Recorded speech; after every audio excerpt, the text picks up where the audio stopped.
Okay, so guys, today, all as usual, always, we come and discuss about some or other thing which may be important, may not be directly related, but have a really good impact on your specific preparation. So today we are in a very important agenda: how to prepare for an aptitude exams, or how to prepare for an aptitude test. Today, I will be talking in general why the entire purpose and the agenda of this session is to give you a brief understanding that why nowadays aptitude has become so important that in fact in every single exam, every single entrance for an every single entrance, you need to have an aptitude in as a subject compulsory on it. Okay, and then parallelly for further studies, you wanted to go ahead, if you wanted to move, if you wanted to go for jobs, that can be a government job, that could be anything related, aptitude will be one of the important part. So why this particular aptitude is very important, why nowadays it is becoming so crucial, here we will be discussing today. And see, the only purpose is to give you an understanding. You will understand basically that why we as a student need to prepare an aptitude. Most of you are in your early days, you just finishing out your school probably, or you are in early like you might be in your early days of your college. But on a broader scale, aptitude becomes very key, very essential. I will be addressing all the question, and at the end, majorly we will be talking about the preparation part in detail how to go ahead about it. This will solve your many queries about, probably some may think I am weak in quant, some may think I'm not good at English, some may think that current affair is becoming a very lengthy to me. So all queries can be addressed on this. You can absolutely ask me questions. This is specifically exclusively for Vikalp Education students. We have not asked anyone to join it, because these type of session we continuously want that our candidate should get benefited from this. But trust me, only discussion and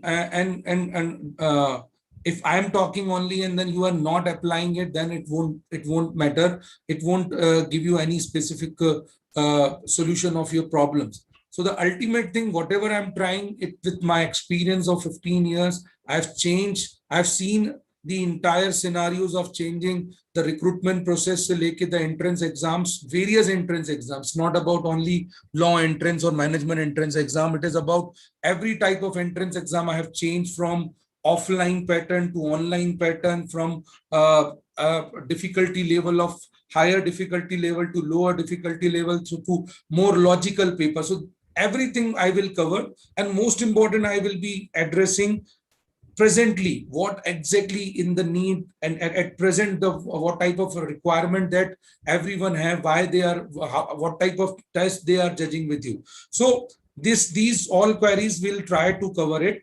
If still आप में से कुछ queries रह जाएगा, अगर आपका मेरे through address नहीं होगा, then probably you can ask me at the later stage.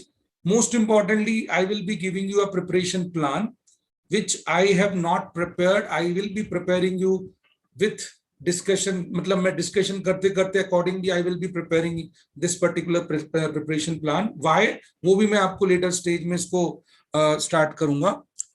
So guys, let us start with this wonderful discussion, like preparation part on aptitude. Those who are not present today, they will be definitely missing a very important discussion here. And I'm sure specifically for those who have a really good real concerns about their future, they may be missing some important points. And you people, those who are here, be attentive, be concentrated on what I'm trying to convey here. And I'm expressing my entire experience. I'm considering the fact that various different possibilities, and सबको club करके I will be speaking today. Okay? So it will be a important session for you guys, and this will definitely give you a roadmap. इसी के according you can plan your future preparation now. Okay? So most importantly, aptitude means what? What does this aptitude means? So Generally, when anybody asks you this question, you straight away say aptitude matlab basically the quantitative section, the reasoning section, the English section, ये इनका test होता है, इनका test है. तो ये जो perceptions हैं regarding the simple analysis of the aptitude, we need to break it out. ठीक है. First of all, in the first slide, I will be expressing my explaining these subjects, and most importantly, why companies are asking why exams, maximum exams are based on aptitude, and why the whole scenario, the entire scenario, how the scenarios has changed from the aptitude which we have seen in the past and the present. Okay, so when I say aptitude, it does not mean only restricted to quantitative reasoning and English. See, try and understand. Anybody wanted to check your knowledge. So whenever you wanted to enter in a good place, it could be a company or it could be a good college. So whenever you wanted to enter in particular thing, you always remember that they wanted to check your ability, whether you will be able to perform or not. Everyone have an expectation within themselves, right? So the expectation is like, when I am selecting you, being a candidate or being a student, you as a student a student or a candidate will be able to perform in my organization or not. That is what ultimately the agenda behind any specific entrance. Okay, so why aptitude? Because this particular topic has ability to capture your present ability, which may be may be considered as your future oriented possibilities. How well you will be a guided person, that can be considered that in a brief that I will be able to identify by knowing your aptitude. So that is why aptitude doesn't mean only knowing your numerical skills, knowing your reasoning skills, knowing your English skills. Aptitude is a complete personality test, personality assessment. That is why you will see in various management exams, you will find there will be multiple rounds in aptitude. They not only check your basic quant reasoning English, but parallelly they also check your communication, your knowledge towards English. They also check your ability to know the current affairs. So ये सारा section उसमें capture होता है. Now, why they are asking, why they are demanding, we need to understand that also. One thing is for shortlisting. Everybody know that we are living in a country called India, where the population itself says everything. So definitely, if you will start something good, there will be more number of applicants. That is one of the reason to shortlisting purpose. But the major second reason that apart from knowing your skills, they actually wanted to check whether you have the potential of particular potential of performing particular thing or not. Okay, for that they have made different parameter. So if let's say a job is demanding more towards numerical skills, I will be checking more your numerical skills rather than your communication. But if a demand is more towards your communication, then I will be checking your communication more, or as compared to the other numerical skills. So this is the way actually they generally define. But on a general case, it is a need of an art. So when I say aptitude, this cover these all things. It is quantitative ability, undoubtedly your quant. Numerical मैंने सबसे पहले रखा. It's not because I am a quant trainer, that is why I'm saying this. This is one skill which is found by the surveys since ये जो नया generation Z है. You know the generation Z जो born हुए हैं 95 के बाद. I generally say in this century में, like you people, it has been found that the quantitative skills of these generation Z is not that appropriate as compared to the generation X or generation Y जो थी. Uska simple reason, with the technology, we are actually finding easier way of doing it. So quantitative ability skills is one of thing which is lacking. मैं इसमें detail में आपको discuss करूंगा. Most importantly, how to remove this fear, वो भी हम लोग बात करने वाले हैं. ठीक है, उसको हम कैसे ultimately remove कर सकते हैं. But quant के अलावा, quant will check your what? Your numerical ability, your numerical skills. ठीक है. So this is absolutely different from your maths, है ना? There are some exams like IIM Indore conducts IP MET exam. So they purely check your ability of maths. Okay, so they will ask you questions which may not be relevant in your future prospect, probably for a statistics or some other purpose it may be relevant, but they are purely checking your mathematical skills. So means mathematical skills matlab knowing every aspect of maths. ठीक है, तो मैं in detail जब आपको बताऊंगा तो हम लोग उसको bifurcate करेंगे, which are the topics will be there. Reasoning is your nothing but your logical ability, how you think, how you understand particular thing. Okay, so if some suppose in a situation is provided to you, how your reaction will be there, how you, what type of decision you will take, and how will you respond that particular thing, that is basically can be captured through reasoning. Okay, verbal ability is purely your comprehension, your ability to know English, not in detail, but your ability to understand basic English and then mostly your comprehension. मैं जो चीजें आपको बताते चल रहा हूं ये mostly present situation के हिसाब से हैं. जब मैं कंपैरिजन करूंगा दोनों को, सो मैं I will tell you what they used to ask in quant, now what they are asking now, what they used to ask in reasoning, what they are asking now. Similarly in verbal, जो उनको पहले क्या पूछा जाता था और अभी क्या पूछा जा रहा है, अभी तक जो जनरल एग्जाम से, देखिए काफी बड़ा बदलाव हुआ है. जनरेशन जो आपके चेंजेस हुए हैं तो बहुत बड़ा चेंज हुआ है. तो verbal ability, it's basically your ability to comprehend something, your analysis skill. If I will give you a passage, how you can analyse a particular thing. Then fourth will be your data analysis. Data analysis is more related to data interpretation, data comparison, data understanding, means how well you can read a graph, how well you can understand a graph, how well you can quantitatively and qualitatively understand a graph. Quantitatively means जब आप उसको mathematically उसको analyse कर सकते हैं, qualitatively मतलब उसमें loop hole से लेके उसमें फिगर आउट कर सकते हैं काफी सारी चीजों को लेके. सो data analysis is another important skill. Again I will be going in detail.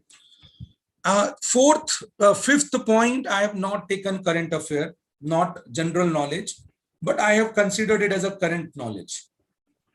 Why I have kept the name current or knowledge? Let me tell you one thing.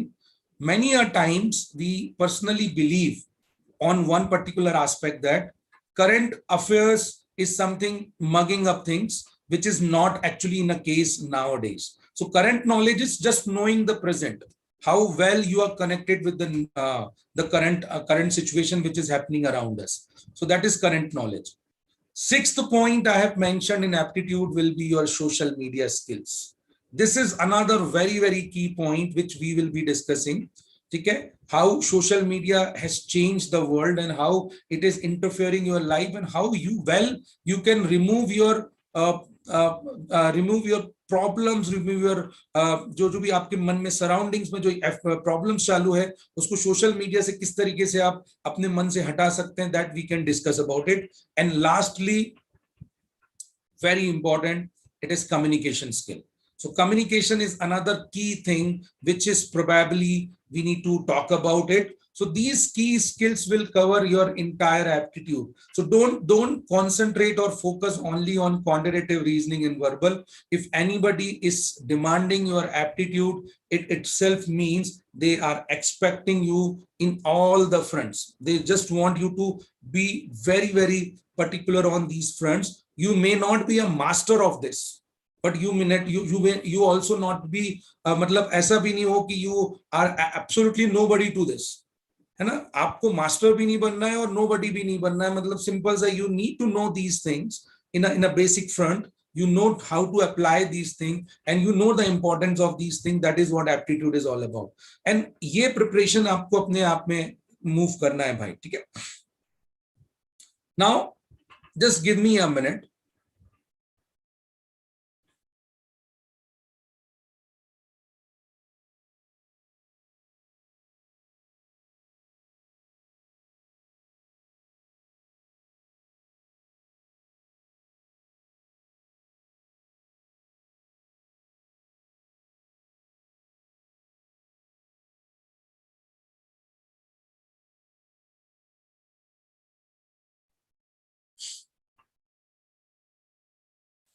So I think you have now cleared with one particular thought that aptitude will capture these all skills. ठीक है? Now some few people may have a query, sir, इतनी सारी चीजें कैसे हम लोग अपने पास लाएंगे? This is I've already mentioned that you don't need to be master of it. First of all, try and understand one important aspect. That is, nobody is expecting you to know everything. But also everybody is expecting one thing, that you know bit of something, bit of everything, sorry, bit of something, bit of everything. That means if you are zero in quantitative, you will be really, really disaster for any company when if you will be joining it. If you have a really bad communication or poor English, that also may be a problematic situation. But if you have a so-so communication, you can manage quantitative, you have a good reasoning skills, everybody will be looking forward for you. Because over the period of time, you can develop these skills, but you need to have these skills in a bit or in a structured manner. Okay, just a second.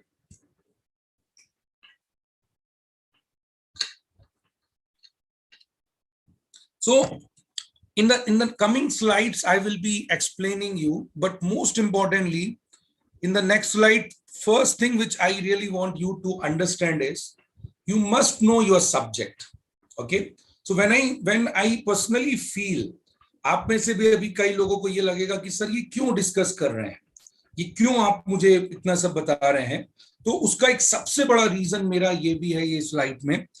Two things. First, you need to know your subjects. So when you are preparing for law entrance exam, if you don't know your syllabus, specifically what exactly need to be asked, what exactly can be possibilities on particular thing. Yesterday when I was discussing about newspaper reading, I was sharing my thoughts, like this is important and that is not important. So if you are preparing for current affairs, that means you know what type of a current affair I need to read. If I'm preparing for quantitative, so what quantitative I have to learn.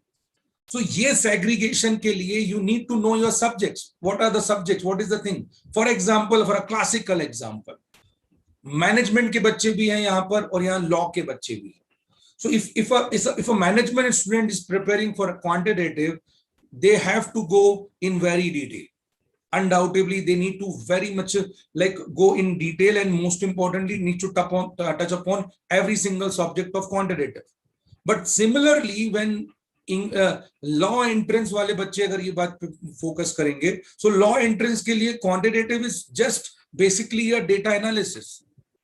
How well you can read a data.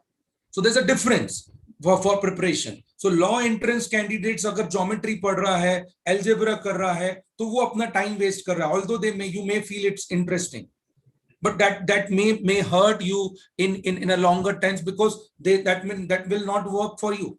So this is what when I say know your subject. Similarly for current affairs, like when a law entrance candidate is preparing, they have to be very, very particular about current affairs, because current affair is something which is the ultimate blood of your entire syllabus.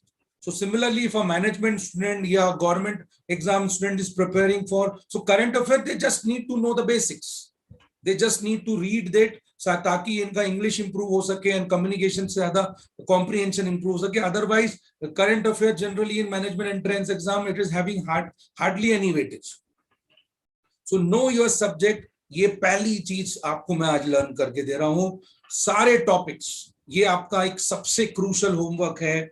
ये आप compulsory मेरी बात को ध्यान रखेंगे, and those who will really wanted to learn from me need to follow the instruction.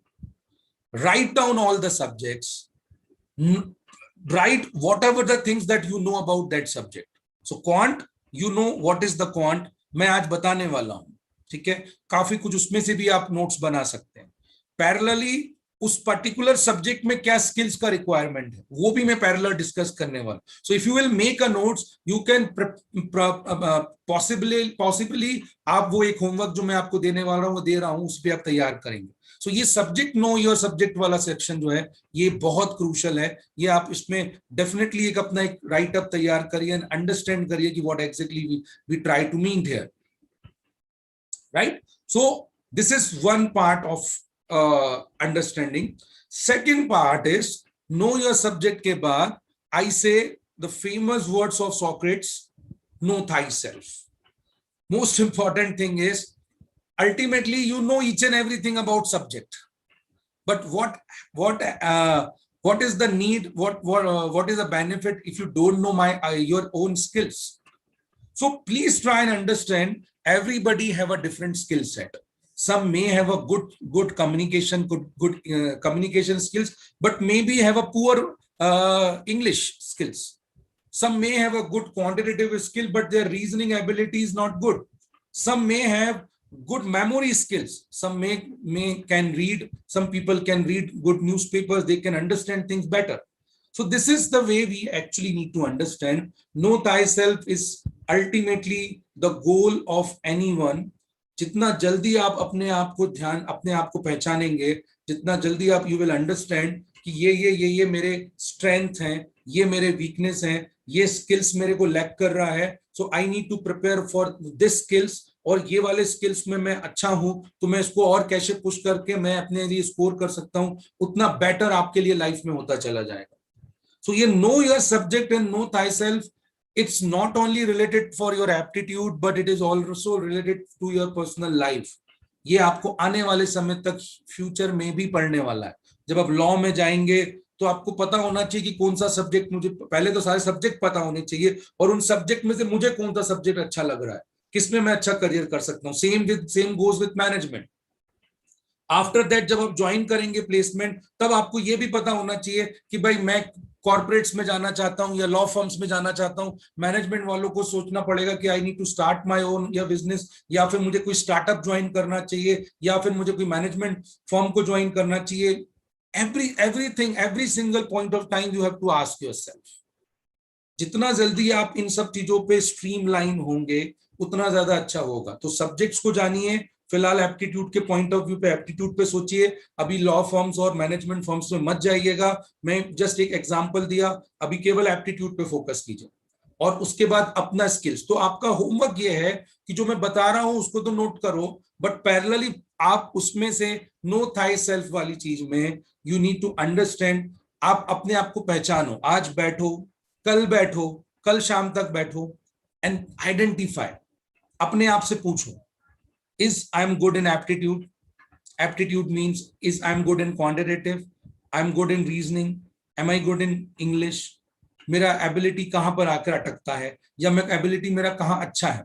Talk yourself, talk to yourself. You will definitely find some understanding behind it. और ये अगर आप exercise करेंगे, assure कर रहा हूं मैं, बहुत हद तक आपको एक पूरा एक insight, एक पूरा रोड मैप तैयार हो जाएगा. और उसके बाद मेरे लिए एज अ इंस्टीट्यूट हमारे लिए भी उतना ही हेल्प होगा जितना उससे ज्यादा आपको हेल्प करने वाला. जब आप होमवर्क तैयार करेंगे तो compulsory right know thy self, how you are. कैसे आप उसको मतलब राइट करने के बाद उसमें अपन क्या प्लान करने वाले हैं उस पर एक पूरा वर्कआउट कीजिए, एक प्लान आउट कीजिए, एंड देन अकॉर्डिंगली अपना जो करियर प्लानिंग्स है उसके हिसाब से आप बहुत इजीली मैच कर पाएंगे. और वो हमें भी हेल्प करेगा. हमें हेल्प क्यों करेगा? बिकॉज आपकी एबिलिटी जहां पर कम है हम उस पर ज्यादा मेहनत कर सकते हैं आपके लिए, बट जहां पर आपका एबिलिटी अच्छा है आप अपने आप को स्लोली खुद लिफ्ट कर सकते हैं. नॉर्मल अपनी जो प्रिपरेशन चल रही है उसको लेके भी. So on a broader scale ये नो थाई सेल्फ का आपका एक बहुत क्रूशियल पॉइंट है जो मैंने आपको लिखा दिया भाई. तो अब सबसे पहले वन बाय वन में एक एक करके स्किल्स पे चलता हूं. Quantitative aptitude is something which is a huge topic of maths. It's like a ocean type of topic where n number of topics are available. But as I told you, we need to be very sure about it. हमें केवल और केवल specifically यही देखना है कि इन subjects में क्या क्या पॉसिबिलिटीज हैं, क्या क्या आता है, क्या क्या नहीं आता है. So on a broader context सबसे इंपॉर्टेंट पॉइंट है जो आपको ध्यान रखना है, जो किसी भी पर्सन को, जो भी यहाँ पे मुझे सुन रहा है, irrespective of the exam that you are preparing for it, arithmetic.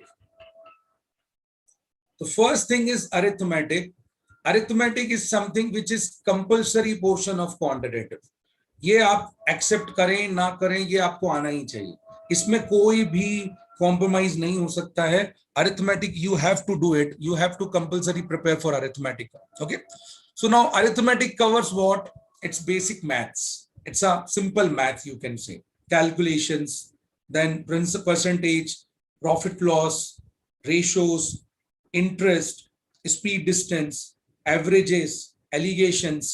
ये जो basic skills होती हैं, ये skills being a common human being हमारे अंदर होना ही चाहिए.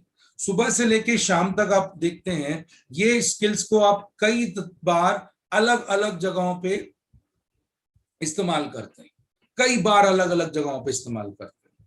तो इसका क्या मतलब है? इसका ये मतलब है कि भाई ये प्रैक्टिकल स्किल है, ये आपको आना ही चाहिए. इसके लिए हमारा डेवलपमेंट होना बहुत जरूरी है. तो इसमें बेसिकली सबसे अच्छा तरीका है अरिथमेटिक अपना इंप्रूव करने के लिए, अपने पास कुछ प्रिंसिपल अपने माइंड में डेवलप कर लो आप. पहला कि ये जो नंबर्स को लेके फियर है वो हमको हमेशा के लिए हटा देना. देखो एक बात तो मैं आपको क्लियर कर दूं, आप साक्षात ब्रह्मा जी को भी बोलोगे पढ़ाने के लिए और वो भी आपके सामने आके खड़े हो जाएंगे तो भी वो नहीं कर पाएंगे अनटिल अनलेस यू योरसेल्फ से कि नहीं I can do it. If you have that willingness to do it, I am assuring you हम आपको वो प्रोवाइड करेंगे. सो अरिथमेटिक में सबसे इंपॉर्टेंट होता है numerical skill, basic skills, calculation skills. मैंने काफी सारे सेशंस ऑलरेडी प्लान किए हैं, आगे भी मैं करता रहता हूं, आगे भी मैं और करूंगा सेशंस. सारे बैचेस के हिसाब से हम लोग आगे के सेशंस करते चलते हैं. सो जब ये अरिथमेटिक की बात आती है, ये प्योरली नंबर्स के पीछे घूमता है. तो आप एक मन में ये डिसाइड कर लो कि भाई I have no fear with maths because I am only focusing on basic maths, basic skills. I don't want to indulge in a fight of learning maths. So learning maths and knowing basic learning maths and basic numerical skill as a two different thing. So everybody is expecting you to know basic numerical skills rather than absolutely everything about maths. What is the need of geometrical formulas? What is the need of trigonometrical sine, cos, thetas? It is having a very rare need. So हर किसी की जरूरत नहीं है वो. So you need to understand arithmetic. पहला fear निकालिए. दूसरा, सबसे पहले आप वर्कआउट कीजिए कैलकुलेशंस पे. सुबह से लेके शाम तक जिधर भी मैथमेटिकल एबिलिटी का इस्तेमाल होता है वहां ट्राई कीजिए कि आप खुद अपने आप वो कैलकुलेशंस को कर सकें. ये अगर आप डेली बेसिस पे करते हैं, आई एम अश्योरिंग यू स्लोली आपका मैथ्स की तरफ जो अंडरस्टैंडिंग है, आपका इंटरेस्ट है, वो स्लोली बढ़ेगा. उसके लिए देखिए मैं आपको बार बार एक ही बात में टोकूंगा कि भाई I can only provide you the guidelines. मैं आपको उसके लेक्चर्स दे सकता हूं, मैं उसके आपको कुछ वो कर सकता हूं, बट अगर if you will not plan yourself then it is difficult, very difficult. ठीक है. सो कैलकुलेशन की एबिलिटीज को डेवलप करने के लिए जो मैं आपको बोलूंगा, कैलकुलेशन के जो लेक्चर्स हमने जो पहले भी कराए हैं, आगे भी कराएंगे, you just learn those thing.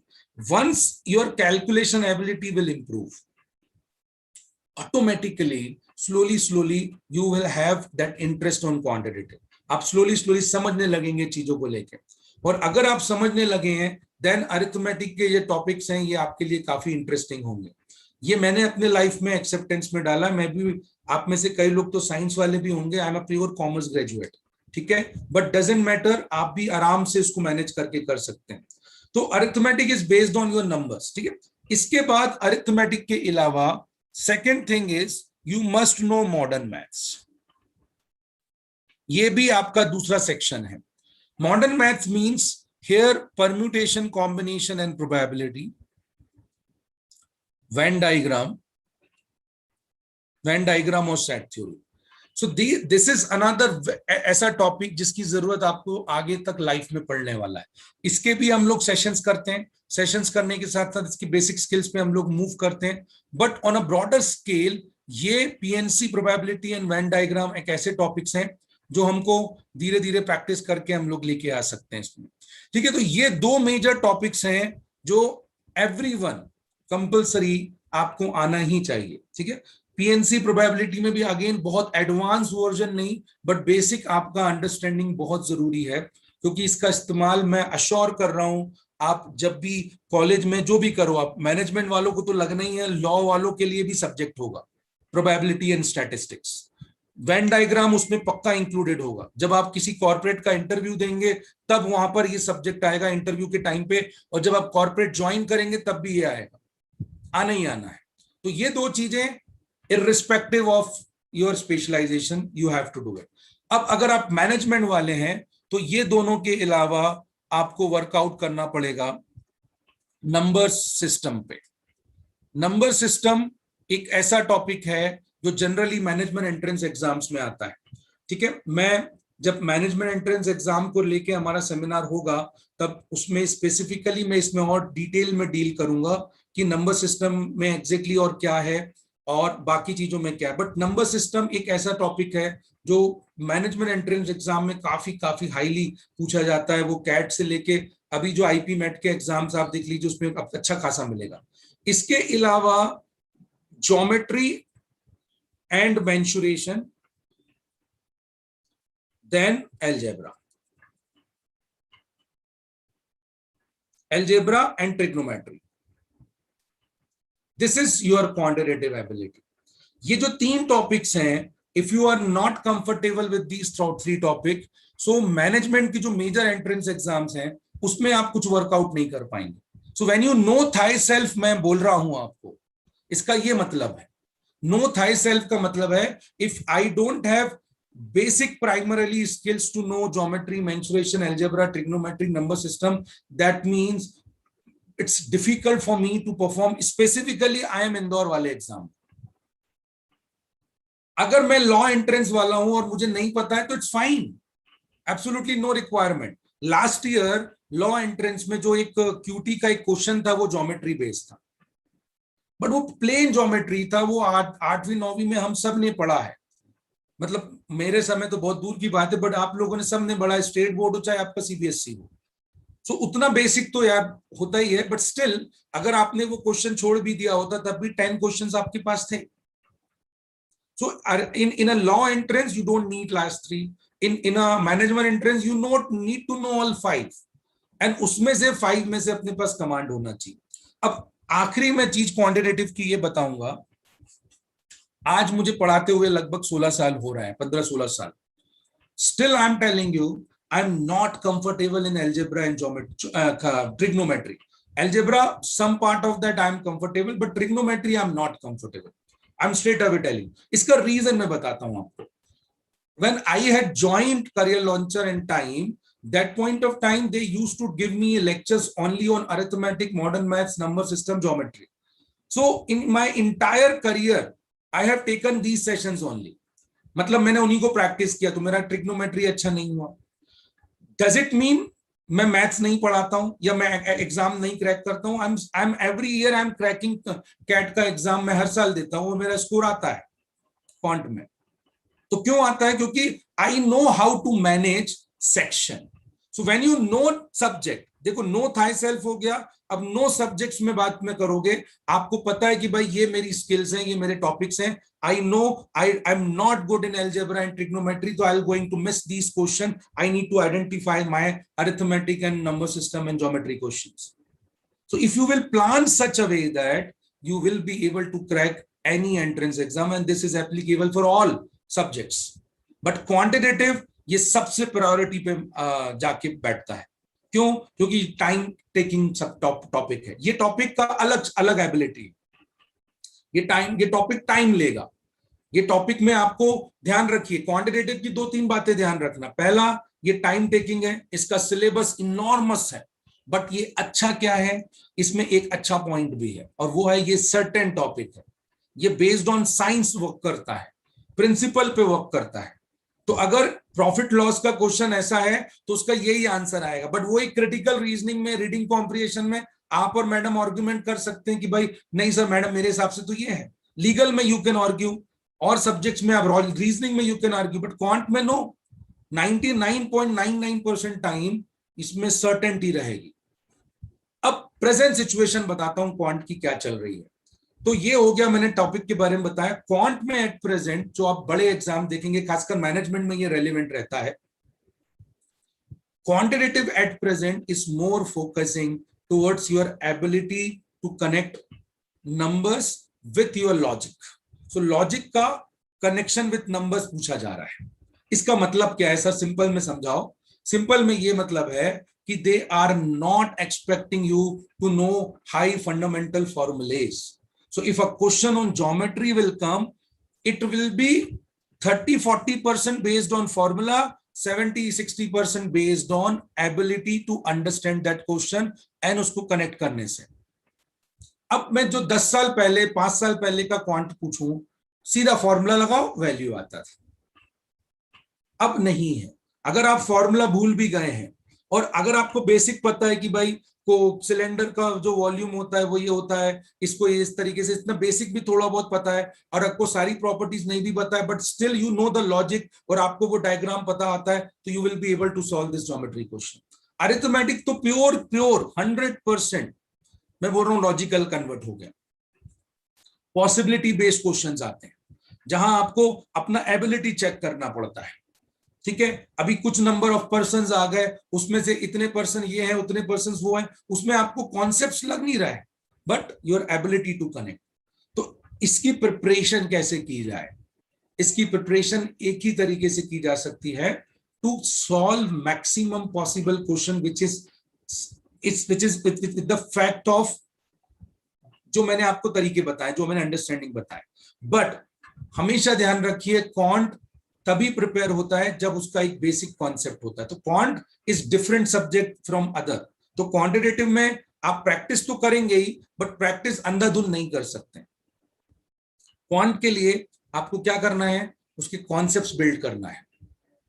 Arithmetic concepts build करिए, मॉडर्न मैथ्स कॉन्सेप्ट्स बिल्ड करिए, एंड देन उसके क्वेश्चन सॉल्व करिए। तो quant is basically, fundamental quant का कहां पर आता है, उसके कॉन्सेप्ट्स बिल्डिंग पे। मैं आपको अश्योर कर रहा हूं, अगर आपका कॉन्सेप्ट बिल्डिंग है, आप गारंटी के साथ, मैं चैलेंज के साथ कह रहा हूं, 5 में से अगर आप मैनेजमेंट एग्जाम लिख रहे हैं, 5 में से 3 टॉपिक, कोई भी 3 अगर आपने अच्छे से किए हैं और उसका बेसिक कॉन्सेप्ट आपके पास है, आप पेपर में नहीं स्ट्रगल करोगे, आप अच्छा करोगे पेपर में। 5 में से 3 ही चाहिए मुझे बस, और 3 ही होते हैं प्रैक्टिकली। चौथा और पांचवा आप उसको इग्नोर कर सकते हैं, या अपनी एबिलिटी की भाई होगा तो कर लेंगे, नहीं तो छोड़ देंगे वाला सिस्टम पे कर सकते हैं। सो this is basically quantitative ability for us. This is something which very important. Entire quant is based on fundamentals. Slowly build करिए आप। सारे फंडामेंटल सेशंस हमने जो पिछले सालों में, 1 साल में जो किए हैं, वो ऑलरेडी अवेलेबल है। अब आपको क्या करना चाहिए? पहली चीज तो जैसे मैंने बोला ना, अगर क्वांट से अपने को डर लगता है, तो डर लगने का मतलब यह है कि अपन को डरते रहो डरते रहो डरते रहो, सोचते रहो कि बात से ये डर ही लग रहा है अपने को। दूसरा तरीका ये होता है कि अपन उससे लड़ते हैं। तो लड़ने का सबसे अच्छा तरीका है भाई उसके बारे में जानना। तो मैं क्या करता था, जब मैंने क्लासेस ज्वाइन की थी 2004, ठीक है, कुछ समझ नहीं आता था मेरे को, तब मैं बहुत डिसअपॉइंट हो गया था। I was preparing for CAT. So that point of time somebody has suggested, बेटा ठीक, जो पता होता है कि ये टॉपिक होने वाला है, उसके बारे में पढ़ के क्यों नहीं आता है? आप समझ रहे मैं क्या बोल रहा हूं? बहुत सिंपल सी बात है। If you know, you will be like, आपका ये टॉपिक होने वाला, एक दिन पहले पता चल जाता है, उसका वीडियो लेक्चर, 1 घंटे का वीडियो लेक्चर आपके पास ऑलरेडी है, सब क्वांट के सेशंस का। अभी ज्योमेट्री, अभी अलजेब्रा की सेशंस का नहीं हुआ है, बाकी नंबर सिस्टम तक सारे सेशंस का पड़े हुए हैं आपके पास। जस्ट एक बार गो थ्रू कर लीजिए कॉन्सेप्ट, बुक उठाइए, जो भी आपके पास स्टडी मटेरियल होगा ऑनलाइन में, मैक्सिमम के पास अभी बिकॉज ऑफ द कोविड जिनके पास नहीं पहुंचा है, बट जिनके पास पहुंच चुका है, उनके पास है, उनके पास बुक में वो सब कुछ है, बेसिक पढ़ के आ जाओ। आज टाइम स्पीड डिस्टेंस है, अच्छा टाइम स्पीड डिस्टेंस में क्या क्या होता है? प्रोपोर्शनलिटी होता है, उसमें एवरेज स्पीड होता है, उसमें रिलेटिव स्पीड होता है, अपने को पता है पहले से। आपका इंटरेस्ट इसी पे डिपेंड कर जाएगा। एक बार पढ़ के बैठ के देखो उस पेपर को आप, अगर आप ये करते हैं, अगर आप पढ़कर बैठते हैं, आई एम अश्योरिंग यू, वो इंटरेस्ट एकदम हाई लेवल पे पहुंचेगा आपको, और क्वांट आपको इजी लगेगा। फाइनली कंक्लूसिव वर्ड मैं ये बोलता हूं, आप अगर मुझसे पूछें, आज से 5-7 साल पहले पूछते, तो मैं बोलता कि लीस्ट स्कोरिंग सब्जेक्ट है क्वांटिटेटिव एबिलिटी, 7-8 साल पहले तक भी। आज 2021 में मैं आपसे मुझसे पूछेंगे, मोस्ट स्कोरिंग सब्जेक्ट है क्यूए। क्यों? डिफिकल्टी लेवल ड्रास्टिकली रिड्यूस हो गया है। डिफिकल्टी लेवल आपको नहीं मिलेगा। मतलब अगर आप रीड करने में, आप कॉम्प्रिहेंड करने में अच्छे हैं, लॉजिकल कनेक्शन बैठा सकते हो, और बेसिक छोटा मोटा तो यार प्रॉफिट लॉस का फॉर्मूला नहीं पता है तो कैसे उम्मीद कर लोगे कि प्रॉफिट परसेंटेज निकालोगे आप? उतना तो सबको पता होता है। उतना बेसिक अगर आपका अंडरस्टैंडिंग है, मैथ्स ज्यादा स्कोरिंग है। क्यों? उसका रीजन है अब मैथ्स ज्यादातर लॉजिकल हो रहा है। जैसे मैंने आपको बोला, आप उठा के देखो कैट का exam, CAT is a basic exam, base exam पूरे। जैसे इंजीनियरिंग के लिए JEE बेस एग्जाम है, वैसे ही मतलब एप्टीट्यूड का बेस एग्जाम इस कैट। इस साल का भी कैट आप देखेंगे सबसे इजी पेपर क्वांट का ही था। ठीक है, तो ये सब्जेक्ट स्कोरिंग है बेटा, हर किसी के लिए। मैनेजमेंट वालों के लिए तो बिल्कुल स्कोरिंग है। केवल आईपी मैट वाला जो टॉपिक वो है, उसमें ये थोड़ा स्ट्रगल करता है, खासकर उस पे जो नॉन एमसीक्यू बेस्ड होते हैं उसमें ज्यादा स्ट्रगल होता है। But that to be, it is certain, it is not ज्यादा उसमें वो ऐसा नहीं है कि ऐसा भी हो सकता है वैसा भी। जो पॉसिबिलिटी बेस्ड भी क्वेश्चन होते हैं ना, याद रखिएगा, उसका ये मतलब नहीं है कि लॉजिकल पूरा रीजनिंग ही घुस गया उसमें, नहीं। पॉसिबिलिटी बेस्ड क्वेश्चन में भी मैथ्स होता है, अंडरस्टैंडिंग होता है, मतलब वो सर्टेनिटी की तरफ ही बढ़ते हैं। तो ये क्वांट है आपके लिए। आप अपने डाउट्स लिख के चलिएगा। कुछ बहुत ही अर्जेंट डाउट होगा तो तुरंत पूछो, नहीं होगा तो एक साथ मुझसे पूछेगा, one by one will discuss. Reasoning सब लोगों का फेवरेट टॉपिक, सब लोगों को बहुत मजा आता है रीजनिंग में, सबको अच्छा लगता है, अरे वाह वाह वाह। Actually, the problem is reasoning has changed dramatically changed. ठीक है, and it is good also. अब कोडिंग डिकोडिंग का क्वेश्चन, ब्लड रिलेशन का question, pointing to a person, या इनपुट आउटपुट, या इनइक्वालिटी, ये साइन लगाओ वो, अरे भाई इसका क्या, आप इससे क्या जज कर रहे थे? इससे कुछ जज नहीं कर रहे थे। सो लास्ट 3-4 years ये जीमेट और जीआरई वाले पेपर्स जो ग्लोबल लेवल के पेपर है वो 10 साल पहले ही चेंज हो चुके हैं। हम लोग चेंज होते होते हमको 4-5 साल पहले ही चेंज हुए हम लोग। सो 2015 में पहली बार कैट ने चेंज किया था। उसके बाद से सारे एग्जाम्स, अगर आप देखोगे गवर्नमेंट एग्जाम जैसे एग्जाम्स जिसमें ज्यादातर आप ये कह लीजिए एवरेज स्टूडेंट्स बैठते हैं, हिंदी मीडियम मराठी मीडियम के बच्चे होते हैं, स्टेट बोर्ड के बच्चे होते हैं, जो बिल्कुल एवरेज स्टूडेंट्स होते हैं, जो मतलब जिनका फैमिली बैकग्राउंड भी उतना नहीं होता है, और लाखों में बच्चा बैठता है, वहां पर भी जो रीजनिंग है बदल चुका है। बट वहां तो भी अभी थोड़ा तो आता ही है, बट बाकी जो आप लोग जो एग्जाम्स टारगेट कर रहे हैं वो रीजनिंग बदल चुका है। तो let me just bifurcate reasoning in a various understanding के हिसाब से। ये मुझे एक इमेज मिला था, मैं रीजनिंग को इन अ ब्रॉडर स्केल 3 हिस्सों में बांटता हूं मेरे अंडरस्टैंडिंग के हिसाब से, बहुत हद तक मिलता जुलता है इससे। तो वो तीनों अंडरस्टैंडिंग को बहुत अच्छे से समझ लो आप, ठीक है, और उसका वेटेज भी बताऊंगा कि अब क्या है। पहला जो सबसे इंपॉर्टेंट होता है जिससे हम बहुत खुश होते हैं, that is we called as logical reasoning. Second, I specifically mentioned it as analytical reasoning.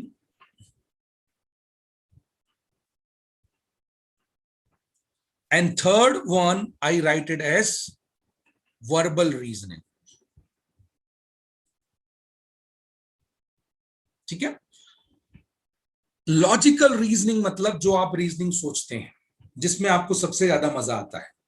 ठीक है, blood relation, direction sense, coding decoding, number series, input output, inequalities, ठीक है, बहुत हद तक एनालॉजीज, ये जो टॉपिक्स होते हैं, दीज टॉपिक्स जनरली जो हैं ये प्रोमिनेंटली कैप्चर करते हैं लॉजिकल रीजनिंग का section.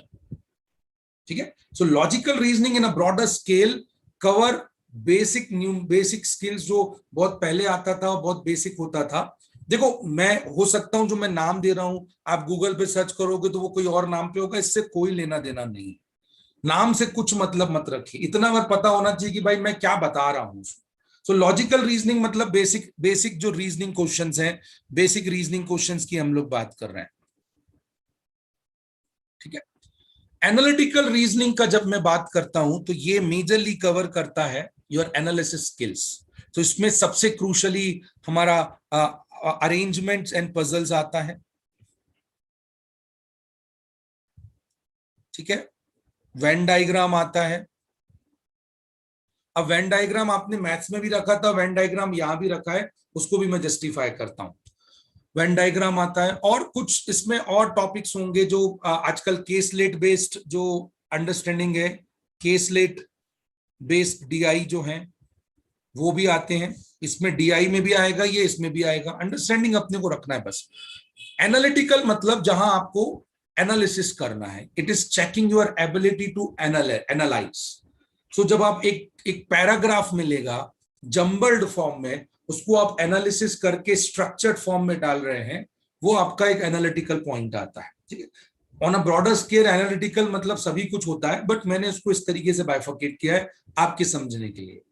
Third reasoning is verbal reasoning, इसमें आता है CR, critical reasoning, decision making DM, और बहुत हद तक सिलॉजिज्म। ठीक है, सो दीज 3 टॉपिक्स में सब कुछ आ जाता है। एक और नॉन वर्बल रीजनिंग के नाम पे आजकल जैसे ये MBA CT का एग्जाम है, वहां पर आपको मिलता है, इसका नाम एब्स्ट्रैक्ट रीजनिंग के नाम से चलता है। ठीक है, वो यहाँ नॉन वर्बल रीजनिंग कुछ और के नाम से भी चलता है। जनरली आप RS अग्रवाल का बुक खरीदोगे तो वर्बल और नॉन वर्बल, तो वो ये दोनों को नॉन वर्बल बोलता है, लॉजिकल और उसमें। ठीक है, मेरे हिसाब से नॉन वर्बल रीजनिंग का मतलब सिंपल है आपका एब्स्ट्रैक्ट रीजनिंग। एब्स्ट्रैक्ट मतलब ग्राफ वाले, विजुअल रीजनिंग। ठीक है, वो नहीं के बराबर है आजकल, पहले आते थे वो एग्जाम्स में, तो वो नहीं है, अपन उसको फिलहाल इग्नोर कर रहे हैं। एक आध दो सेशन में तो वैसे सबकी चीजों के करवाता हूं, तो वो मैं करवाऊंगा, तो आपको भी बैठा लूंगा, आप भी देख लीजिएगा।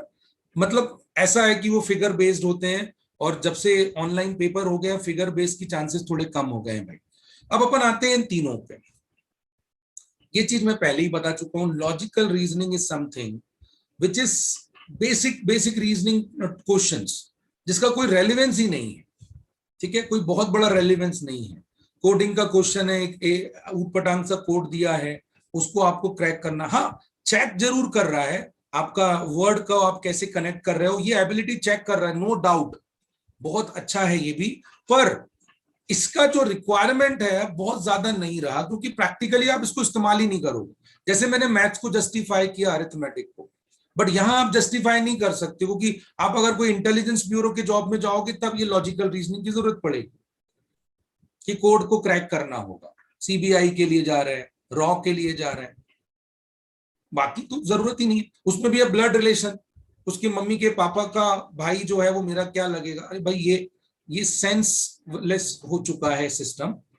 अब ये जो टॉपिक्स हैं इनके चांसेस बहुत कम है आने के। ये काय में आते हैं जी, ये ज्यादातर आजकल इजी एग्जाम में, जैसे फॉर एग्जांपल सिम्बोसिस का एक एग्जाम अपीयर कर रहे हैं, लॉ का हो या मैनेजमेंट का हो, वहां आपको ये थोड़ा बहुत वेटेज मिलेगा।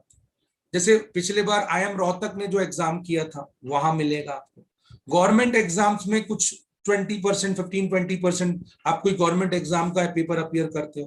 होटल मैनेजमेंट के एग्जाम में तो अच्छा खासा भर भर के मिलेगा ही। बट ब्रॉडली इसका वेटेज अब बहुत हद तक रिड्यूस हो चुका है, तो ये अब मेरे ख्याल से 10-15% के वेटेज पर चला गया है। बट इसको छोड़ देंगे क्या?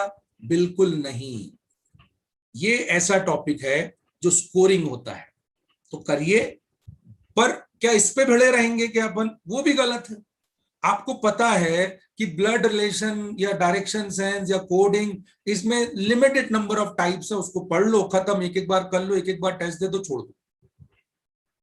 ठीक है, तो logical reasoning is something, a topic एक एक बार अच्छे से करना है, उसके एक एक बार टेस्ट देना है, और सेक्शनल टेस्ट देना है। टेस्ट पे मैं आऊंगा अच्छे से डिटेल में, तो टेस्ट उसके देना है आपको, राइट। इसके बाद एनालिटिकल रीजनिंग पे अगर अपन फोकस करें, it majorly focus on arrangement and puzzles. ये आजकल इतना क्रूशल और इंपॉर्टेंट बन गया है कि लॉ जैसा एग्जाम प्योरली इस पे बेस्ड हो गया है। अगर आप लॉ का करंट पैटर्न देखेंगे, वो अरेंजमेंट और पजल के जैसे ही है, बस इतना ही डिफरेंस है कि उसमें अनसॉल्व्ड मिस्ट्री ना होते हुए कोई एक स्पेसिफिक पजल दिया हुआ बेस्ड ऑन फैक्ट्स। तो अल्टीमेटली अरेंजमेंट एंड पजल का इंपॉर्टेंस सबसे पहले रियलाइज होना चालू हुआ जब ये इंटरनेशनल एग्जाम्स में इसका वैल्यू आने लगा। तो क्यों आने लगा वो भी मैं जस्टिफाई करता हूं। जब नया दुनिया हमारा वर्ल्ड जो है इंडस्ट्रियल रेवोल्यूशन 4.0 पे हम आ गए हैं, हम एक नए दुनिया पे जीते हैं जहां डेटा इंपॉर्टेंट है। तो ज्यादा इंपॉर्टेंट क्या होगा, your ability to read data and उसको लॉजिकली कनेक्ट करना, या फिर ये टाइप का कोडिंग वोडिंग का क्वेश्चंस करना। आंसर है भाई ये वाला स्किल्स। तो आज आप डेटा वाले दुनिया पे रहते हो जहां पर बहुत कुछ रीड करना है आपको, तो आपका एबिलिटी टू रीड, उसको कॉम्प्रीहेंड, स्ट्रक्चर्ड फॉर्म में लाना, अरेंजमेंट एंड पजल में वंडरफुली कैप्चर हो जाता है। ये टॉपिक अगर आप रोज के 2 अरेंजमेंट पजल भी करते हैं, 2 से 5 भी करते हैं, बुराई नहीं है। आप देखना आपका आपका ability to read and comprehend कितना जबरदस्त इंप्रूव करता है। एंड मैं ट्रस्ट मी, अगर आप रीडिंग अरेंजमेंट पजल करते हैं तो आपका आरसी भी इंप्रूव हो जाएगा। जैसे आरसी करोगे तो ये इंप्रूव होगा, और ये करने के बाद आपको मैथमेटिकली भी काफी साउंड मिलने लगेगा, काफी उसमें बेनिफिट मिलने वाला है। तो ये वाला टॉपिक जो है इसका एक अच्छा वेटेज है, लगभग आप मान के चलिए 40 से लेके 50% वेटेज तक यही चलते हैं आजकल ज्यादातर एग्जाम्स में। ठीक है। वेन डायग्राम डेटा वर्ल्ड है, सब कुछ स्टैटिस्टिक्स और प्रोबेबिलिटी पे चलता है। ठीक है, सेट थ्योरी पे वर्क करता है। आपको कोई भी छोटे से छोटे काम के लिए सर्वे करना है लगेगा। केसलेट बेस्ड डीआई इसलिए जरूरी है क्योंकि जब आप कॉलेजेस ज्वाइन करेंगे वहां आपको अलग अलग केस दिए जाएंगे, केस मिलेगा कि ये कंपनी का ये केस है। आप लॉ करो चाहे मैनेजमेंट करो, केसलेट होना ही है। उसमें नंबर्स भी होंगे तो वो नंबर्स को एक्सट्रैक्ट करते आना चाहिए। हालांकि ये मेजरली मैथमेटिकल केस में, डेटा एनालिसिस में भी जाएगा, बट केसलेट बेस्ड हमने इसमें रखा है। तो ये 40 to 50% आपका लगभग यही वेटेज है। लॉ एग्जाम में इसका वेटेज अराउंड 10-15% ही है। 10-15% वो, 10-15% ये। बट मैनेजमेंट एग्जाम में अगर आप केवल आईएम इंदौर को छोड़ दें तो मैक्सिमम एग्जाम्स में अगर आप देखेंगे 40% से ज्यादा वेटेज इसका ही मिलता है। गवर्नमेंट एग्जाम 40% से ज्यादा वेटेज इसी का है। अब आता है फाइनली जो नीड ऑफ एन आवर है, जिसको हम सभी इग्नोर कर रहे हैं, और इन्हीं सब चीजों के कारण मैंने ये सेशन प्लान किया है। इन्हीं सब चीजों के कारण मान के चलिए आप। ठीक है, मैं ये देख रहा हूं बच्चे अपने कंफर्ट जोन पे काम कर रहे हो आप लोग।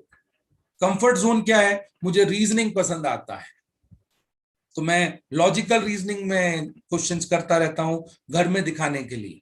बट मुझे क्रिटिकल रीजनिंग पसंद नहीं आता है सर, तो मैं क्या करता हूं, क्रिटिकल रीजनिंग को टच ही नहीं करता हूं। Verbal reasoning is must, it is absolutely, मतलब ये आपकी बेसिक इसेंशियल स्किल है आज के हिसाब से। ठीक है, एब्सोल्युटली बेसिक स्किल्स है, और वो इतनी बेसिक स्किल्स हैं कि आप फ्यूचर में ये रीजनिंग स्किल्स के बगैर आप आगे सरवाइव ही नहीं कर पाओगे, मैं गारंटी दे रहा हूं आपको। क्यों? Verbal reasoning is covered with critical and decision making, ये 2 चीजों पे। तो वर्बल स्किल में जब क्रिटिकल और डिसीजन मेकिंग वाला सेक्शन आता है, critical basically your ability to analyse some situation, और decision making is your ability to give a decision on particular situation. तो ये 2 चीजें ऐसी हैं जो किसी भी पर्सन के अंदर इनर होनी चाहिए। ये नए समय के हिसाब से आप अपने मम्मी पापा के लिए पूछोगे कि क्रिटिकल रीजनिंग स्किल्स उनकी नहीं थी फिर भी वो सक्सेसफुल है, तो भैया वो जमाना था अलग, ये जमाना अलग है।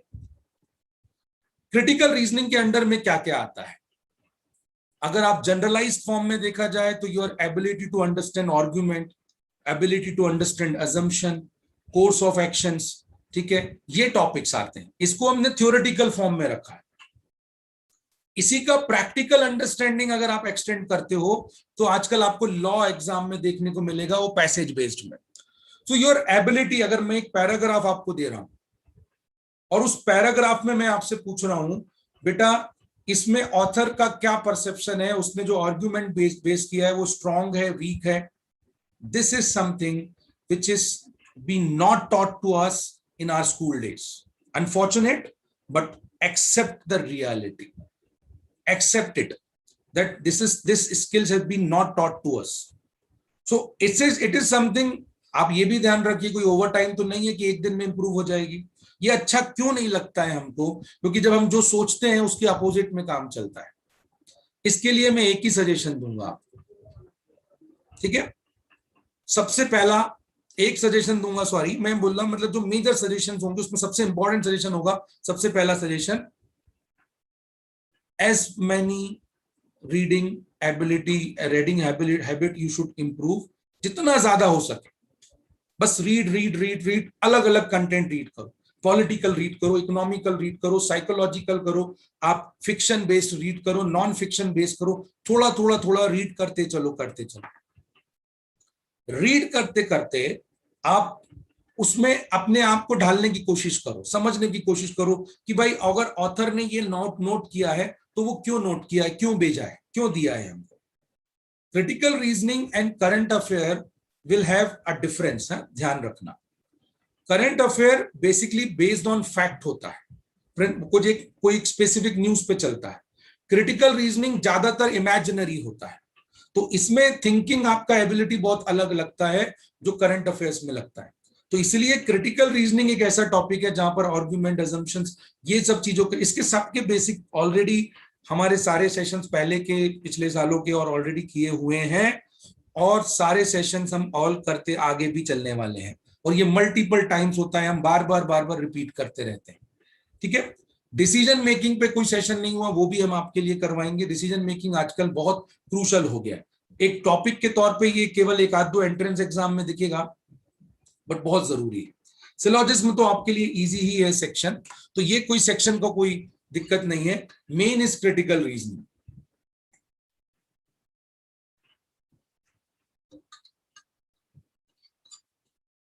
सो ब्रॉडली अब आप समझ चुके होंगे कि रीजनिंग मतलब क्या, रीजनिंग हम सोचते क्या है और है क्या.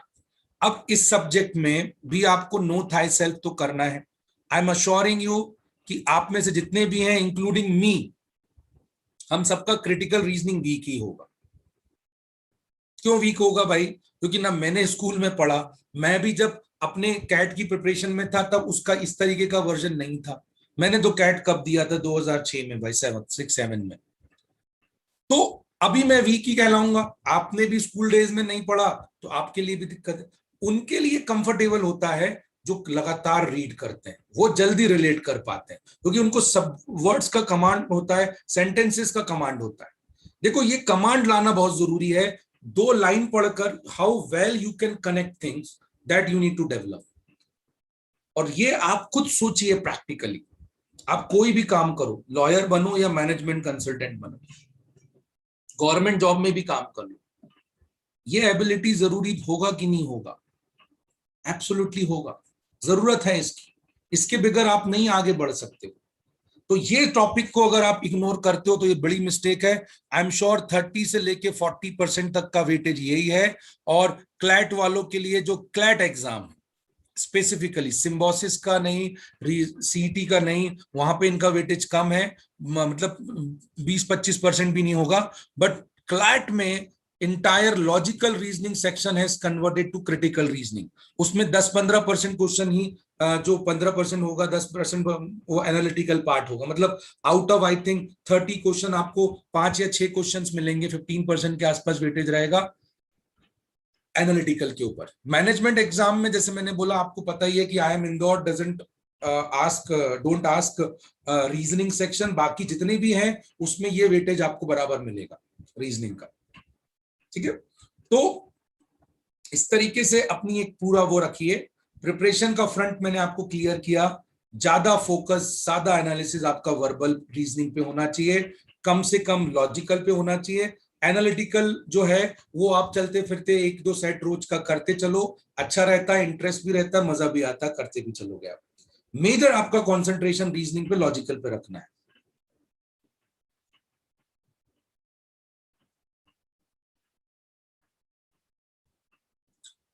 Although I am not an expert of verbal, but इतने सालों में मेरी वीकनेस जो रही है उस पे मैंने रियलाइज किया है कि सबसे ज्यादा क्या जरूरत है आज वर्बल में, ये एक ऐसा अंडररेटेड सेक्शन है जिसको हमेशा से एक प्रकार से मतलब दो एक्सट्रीम में बांट के देखा गया है।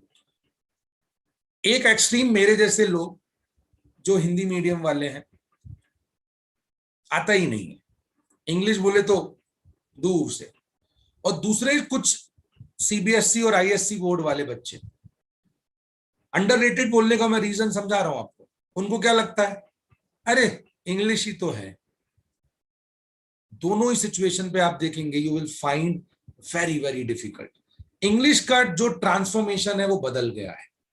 ऑल्दो यहां पर जो मैंने सब्जेक्ट्स लिखे हैं ये सारे सब्जेक्ट्स दिख रहे हैं आपको।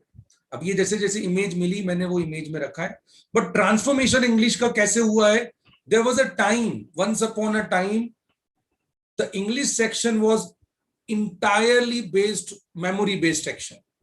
Entirely memory based मतलब they used to ask phrases, they used to ask antonyms, synonyms, fill in the blanks. ज्यादातर ग्रामर के रूल पे बेस्ड क्वेश्चंस होते थे। मतलब आपने फंडामेंटली बेसिक फंडामेंटल होना चाहिए। वो एक बात भूल गए थे उस समय पे शायद, अब उस समय जो अब मुझे रियलाइज होता उस समय मुझे नहीं होता था। उस समय एक बार गलती होती थी कि English is not a subject, English is a language. So now they have realized when CAT and other exams have changed their pattern to comprehension, they have realized कि भाई English is a, अरे भाई English तो हम उसको subject समझ रहे थे जो 10वीं में पढ़ाया जाता है, 9वीं में पढ़ाया जाता है। अरे इंग्लिश तो भाई एक स्किल है, एक एबिलिटी है, एक लैंग्वेज है। तो अब इंग्लिश लैंग्वेज के हिसाब से क्वेश्चंस आते हैं, आप समझिए। तो कैसे क्वेश्चंस होंगे, undoubtedly comprehension based. English is pure reading comprehension nowadays. तो जिस तरीके से अरेंजमेंट पजल था वैसे ये भी है, बस इतना ही डिफरेंस है। अरेंजमेंट पजल में आप कुछ पजल या अरेंज कर रहे हो, कोई चीज को उसको स्ट्रक्चर फॉर्म में बना रहे हो, यहाँ पैराग्राफ रीड करके ऑथर को आप रन कर रहे हो। अरेंजमेंट पजल में अगर आपका इंग्लिश थोड़ा वीक भी है तो चलेगा, बट रीडिंग कॉम्प्रिहेंशन में आपका इंग्लिश पे इंग्लिश थोड़ा अच्छा होना ही चाहिए। तो आरसी क्या चेक करता है, your concentration, your ability to read fast, understand it and then comprehend what author is trying to say. Practical life यही तो चाह रहा है आपसे, यही आपसे डिमांडिंग है कि आप कोई रिपोर्ट पढ़े, कोई कंपनी का रिपोर्ट पढ़े, या फिर आप कोई डेटा पढ़ें और उसको स्ट्रक्चर्ड एनालिसिस करें, उसको समझें और उसमें से थॉट और इंसाइट्स निकाल के देखें। तो ये बेसिकली मिलता हुआ मिलती चीज है। तो इसलिए अब जो वर्बल है वो ज्यादातर बेस्ड है रीडिंग कॉम्प्रिहेंशन पे। बट क्या बाकी टॉपिक का इंपॉर्टेंस कम होता है क्या? मेरा ये मानना है कि बाकियों का इतना इंपॉर्टेंस उतना नहीं है। इंग्लिश को आप 3 हिस्सों में बांट सकते हैं, जैसे मैंने आपको बोला है, मेमोरी बेस्ड, देन ग्रामर, और तीसरा होता है ग्रामर के बाद कॉम्प्रिहेंशन। ठीक है, तो ये मेमोरी बेस्ड को मैं MB लिखता हूं, ये G लिखता हूं, और कॉम्प्रिहेंशन को मैं C लिखता हूं।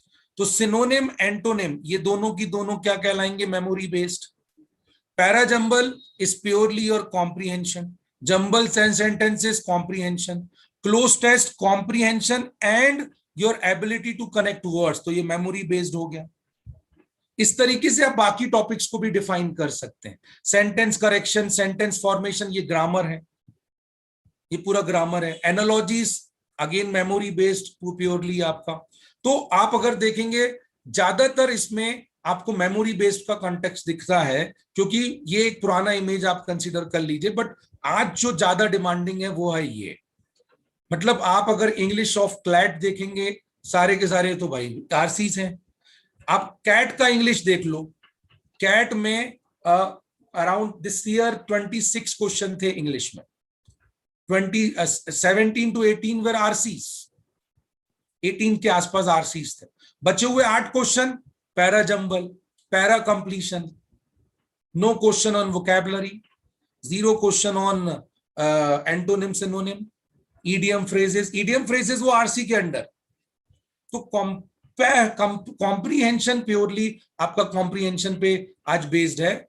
इसका ये मतलब नहीं है कि ग्रामर और मेमोरी बेस्ड जो है आपका वो चीजें इग्नोर करना है, नो, आप उसको करते चाहिए। मैं इसलिए बाइफोकेट कर रहा हूं कि ज्यादा कहां ताकत लगाना है, ज्यादा ताकत इधर।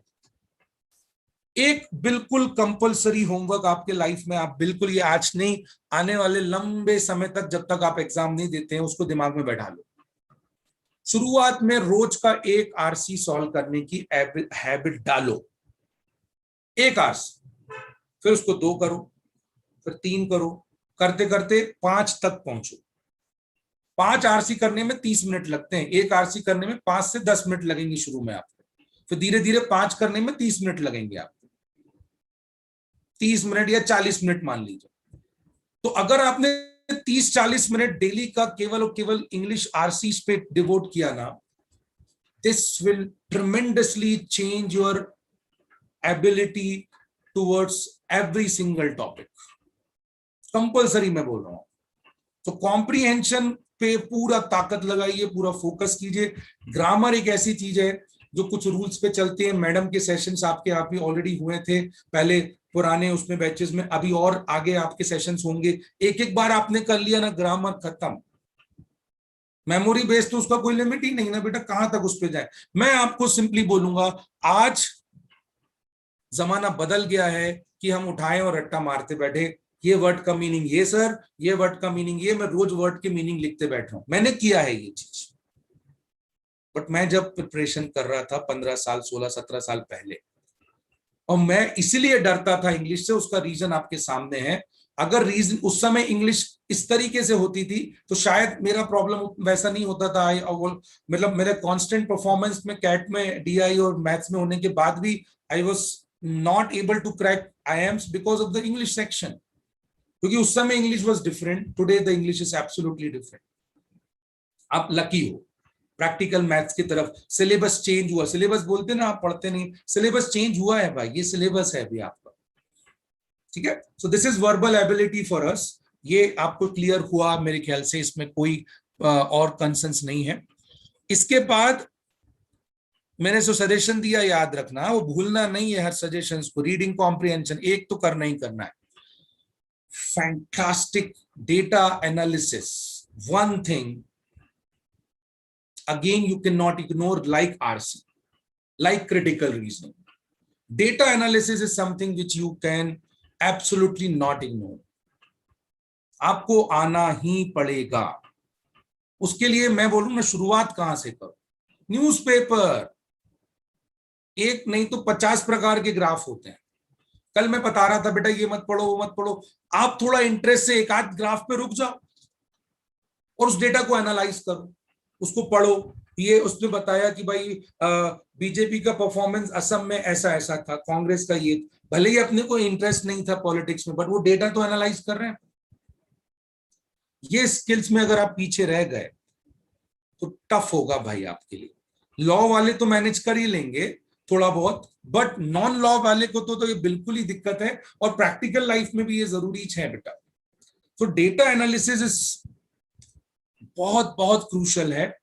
डेटा एनालिसिस में आपका एबिलिटी टू अंडरस्टैंड डेटा, उसको इंटरप्रिटेट करना नंबर्स में, उसको इंटरप्रिटेट करना लॉजिकली कनेक्ट करते हुए, और वेरियस अदर फॉर्मेट हो सकता है। ये केसलेट बेस्ड डीआई इसमें कवर होगा, नॉर्मल डीआई जो अलग अलग टाइप का है, सभी प्रकार के डीआई जो इसमें कैप्चर होते हैं। एक्चुअली पहले डीआई जो होता था, डेटा डीआई जो है एक्चुअली वो मैथ्स का ही पार्ट है, but now days DI S actually जो बन गया है वो सेपरेट, उसको कॉन्टेक्स्ट में हम लोग रखते हैं डेटा एनालिसिस के फॉर्म में, क्योंकि फ्यूचर ही पूरा डेटा पे है। आप लॉयर बनो या मैनेजमेंट मैनेजर्स बनो या होटल मैनेजमेंट चलाओ, हर जगह आपको डेटा का एनालिसिस तो करना ही करना है भाई, ठीक है। तो वो एन नंबर ऑफ फॉर्म्स में होगा। इसको करने का के लिए भी मैंने आपको सिंपल बोला, आप एक हैबिट डालो, डेली एक डेटा इंटरप्रिटेशन का सेट करेंगे अपन, एक set daily.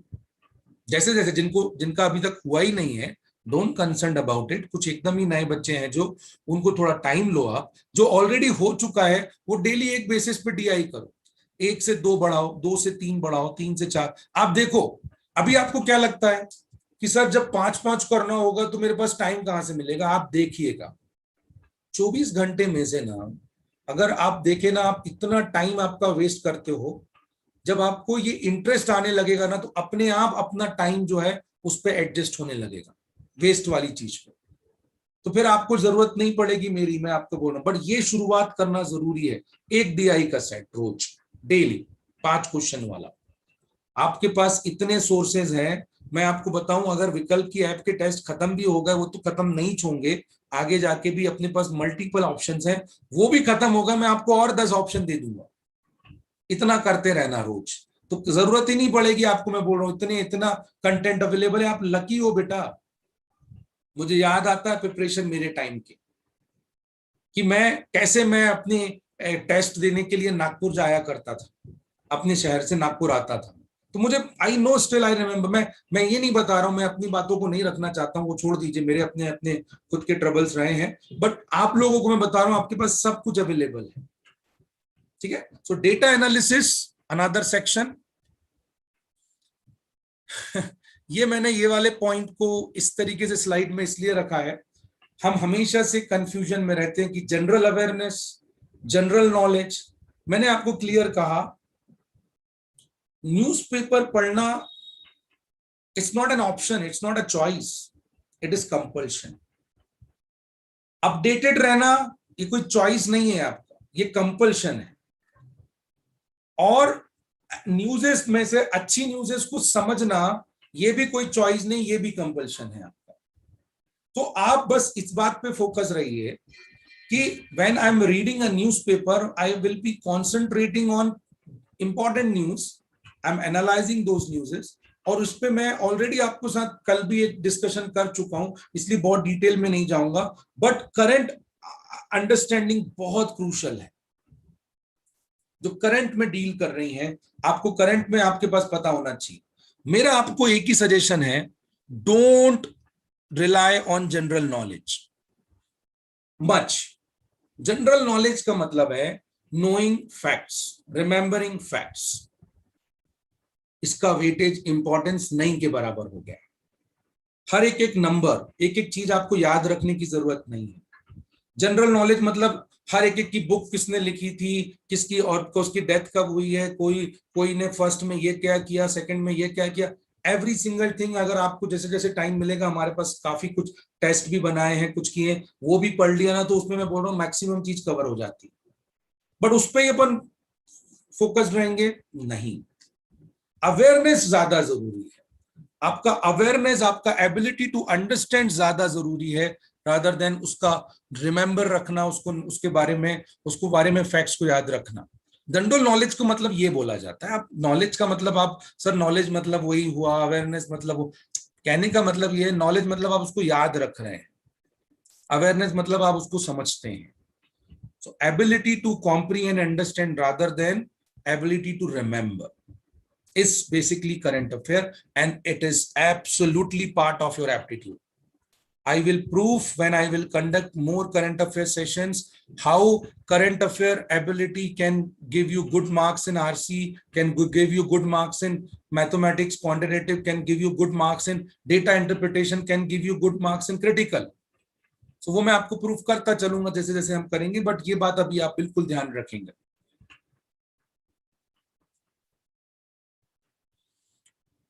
Social media skills. अभी इस बात को लेके मैं बस एक ही बात आपसे कहना चाहूंगा, जो आप मुझे लगता है समझते होंगे, इतने आप स्मार्ट हैं।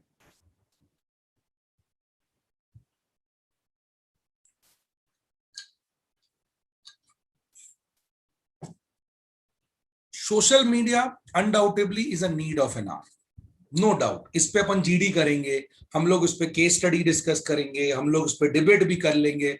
बट एक सिंपल सेंटेंस में आपको एक अंडरस्टैंडिंग देता हूं। Social media is need of an our just to upgrade yourself, just to be updated, आप दूसरों से बिल्कुल अलग ना रहें या बिल्कुल ऐसे एक जैसे छुपे हुए से ना दिखें, इसलिए सोशल मीडिया में your presence is important undoubtedly, no उसमें कोई वो नहीं। बट मेरा एक ही आपको सजेशन है लेके, social media is not everything. Social media can not represent you, you are representing, you are just representing that particular social media. Social media आपका कोई रिप्रेजेंटेशन नहीं, आपका रिप्रेजेंटेशन आपकी इंटाइटी है, आपकी एबिलिटीज है। आप फेसबुक में कैसी फोटो लगाते हैं, इंस्टाग्राम में कितने फॉलोअर्स हैं, आप कैसे ट्विटर में आप कैसे कमेंट करते हैं किसी चीजों को, यूट्यूब में आपके चैनल को कितने लोगों ने लाइक किया, ये आपका थोड़ी ना रिप्रेजेंटेशन है भाई। इंपॉर्टेंट इज आप क्या है। सोशल मीडिया को एवरीथिंग मत बनाइए और बिल्कुल भी रिलाय मत करिए, ये दो चीज याद रखना। लाइफ में सब कुछ सोशल मीडिया नहीं हो सकता है। It's a source of information, it's just for an entertainment purpose. Yes, रखो, इतना रखो, खत्म। सब कुछ मत बनाओ। किसी दिन अगर आपने फेसबुक या इंस्टाग्राम नहीं खोला तो भी आपका लाइफ खत्म नहीं हो रहा है, राइट? ये बात आप समझ पा रहे हैं, मुझे आई एम श्योर आपको जो मैं बोल रहा हूं समझ में आ रहा है। प्लीज टेल मी यस और नो, बहुत देर से मैं ही बोला जा रहा हूं। Yes, sir. Yes, sir. Yes, sir. Are you feeling I am boring you? No, sir. Not at all, sir. No, sir. No, sir. Trust me बेटा, मुझे कंसर्न है, करियर तो आपका जरूरी है मेरे लिए, बट मुझे आप कैसे इंसान बनते हो ना, ये भी मेरे लिए बहुत इंपॉर्टेंट है। बीइंग अ मेंटर, हमने ये चीज देखी है लाइफ में। मैं उतना जितने सालों में मैंने देखा है अपनी लाइफ को, मैंने देखा है अच्छे अच्छे लोग इन्फ्लुएंस होके पता नहीं कैसे कैसे गलत गलत चीजों को पढ़कर उनका थॉट प्रोसेस, माइंड प्रोसेस एकदम ड्रास्टिकली बदल गया। मुझे वो बहुत डर लगता है। मैं ये चाहता हूं कि मेरा स्टूडेंट जो रहे वो एक न्यूट्रल, अनबायस्ड रहे, उसके पास नॉलेज रहे, उसकी सबसे बड़ी जो उसका स्वाड है, उसकी ताकत है, वो नॉलेज है, और that to be fair knowledge. मुझे और कुछ नहीं चाहिए, मैं यही चाहता हूं। इसलिए मेरा करंट अफेयर्स पे मैंने कंप्लीटली होल्ड लेके रखा है। मैं वही चीज आपके साथ शेयर करना चाहता हूं जो जेन्युइन है, रिलायबल है। इसलिए मैं आपको हमेशा बोलता हूं यूट्यूब को मत उस पर डिपेंडेंट रहो, ठीक है?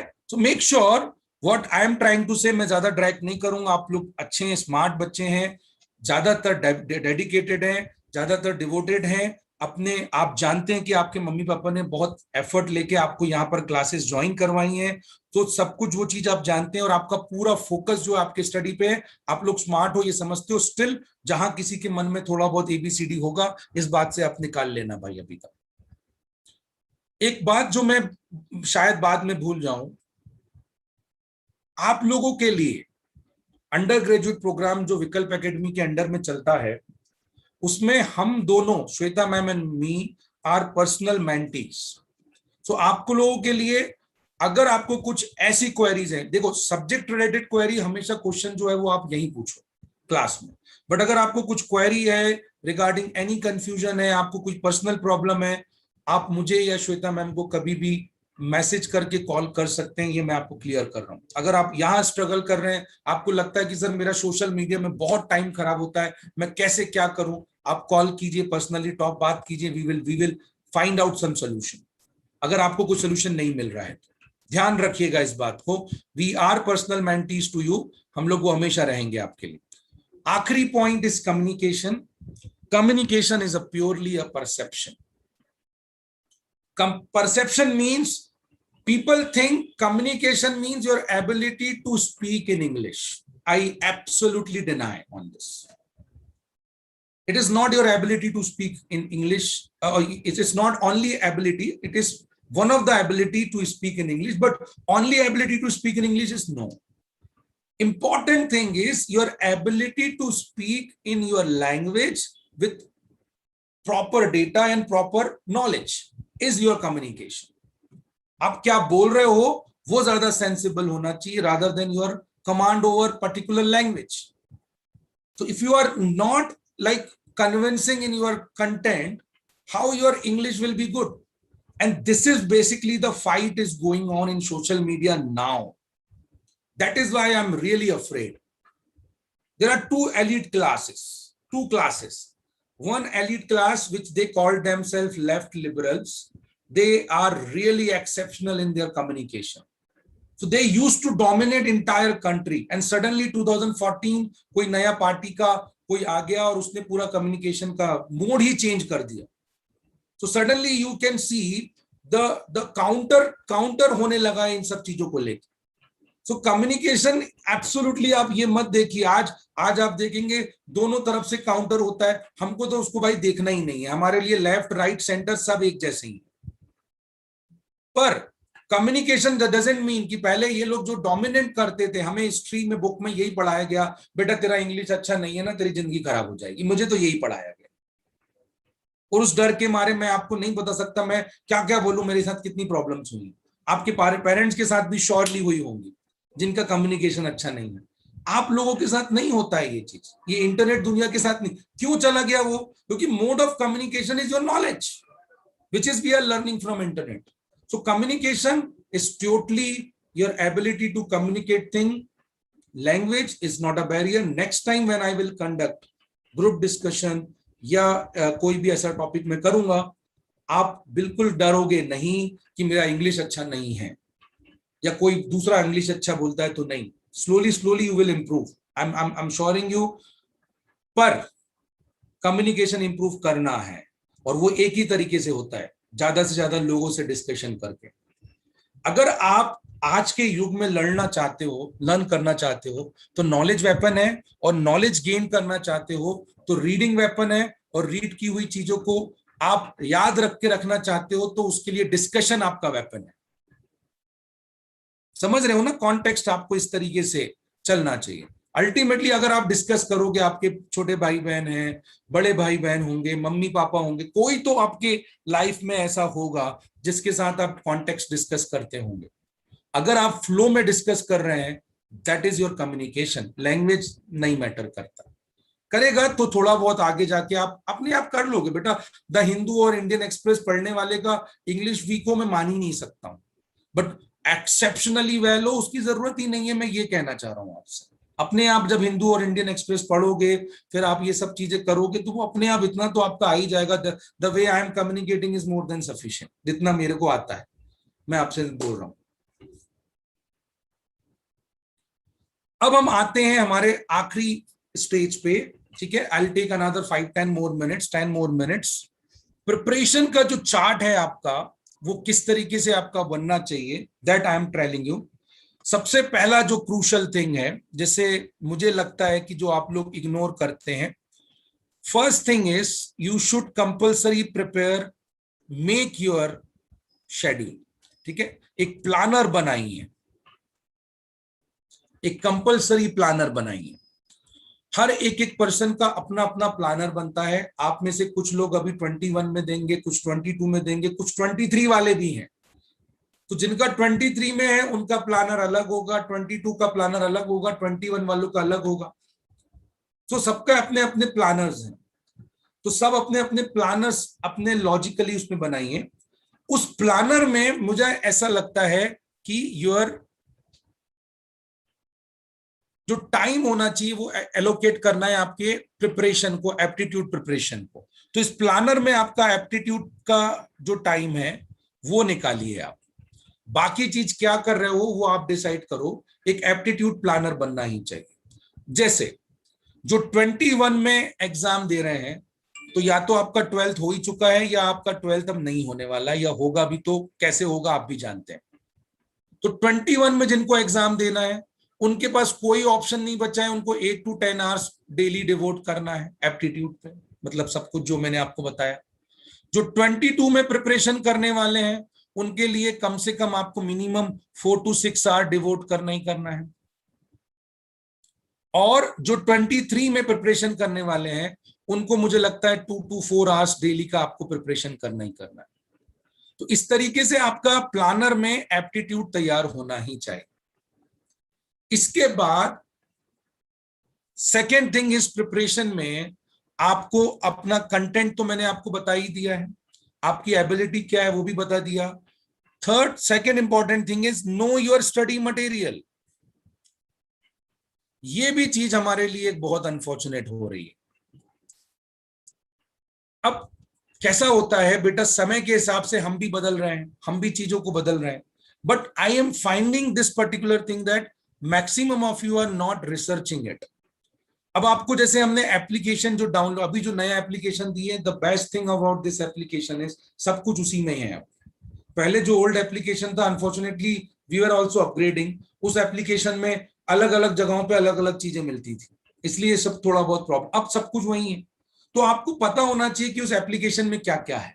उस एप्लीकेशन में आपके को पता है कि स्टडी मटेरियल का सेक्शन है जो हम अपलोड करते रहते हैं, उसमें आपको वीडियो लेक्चर्स का सेक्शन है, उसमें टेस्ट का सेक्शन है, उसमें असाइनमेंट जो अभी तक एक्टिव नहीं करवाए हैं हमने वो सेक्शन है।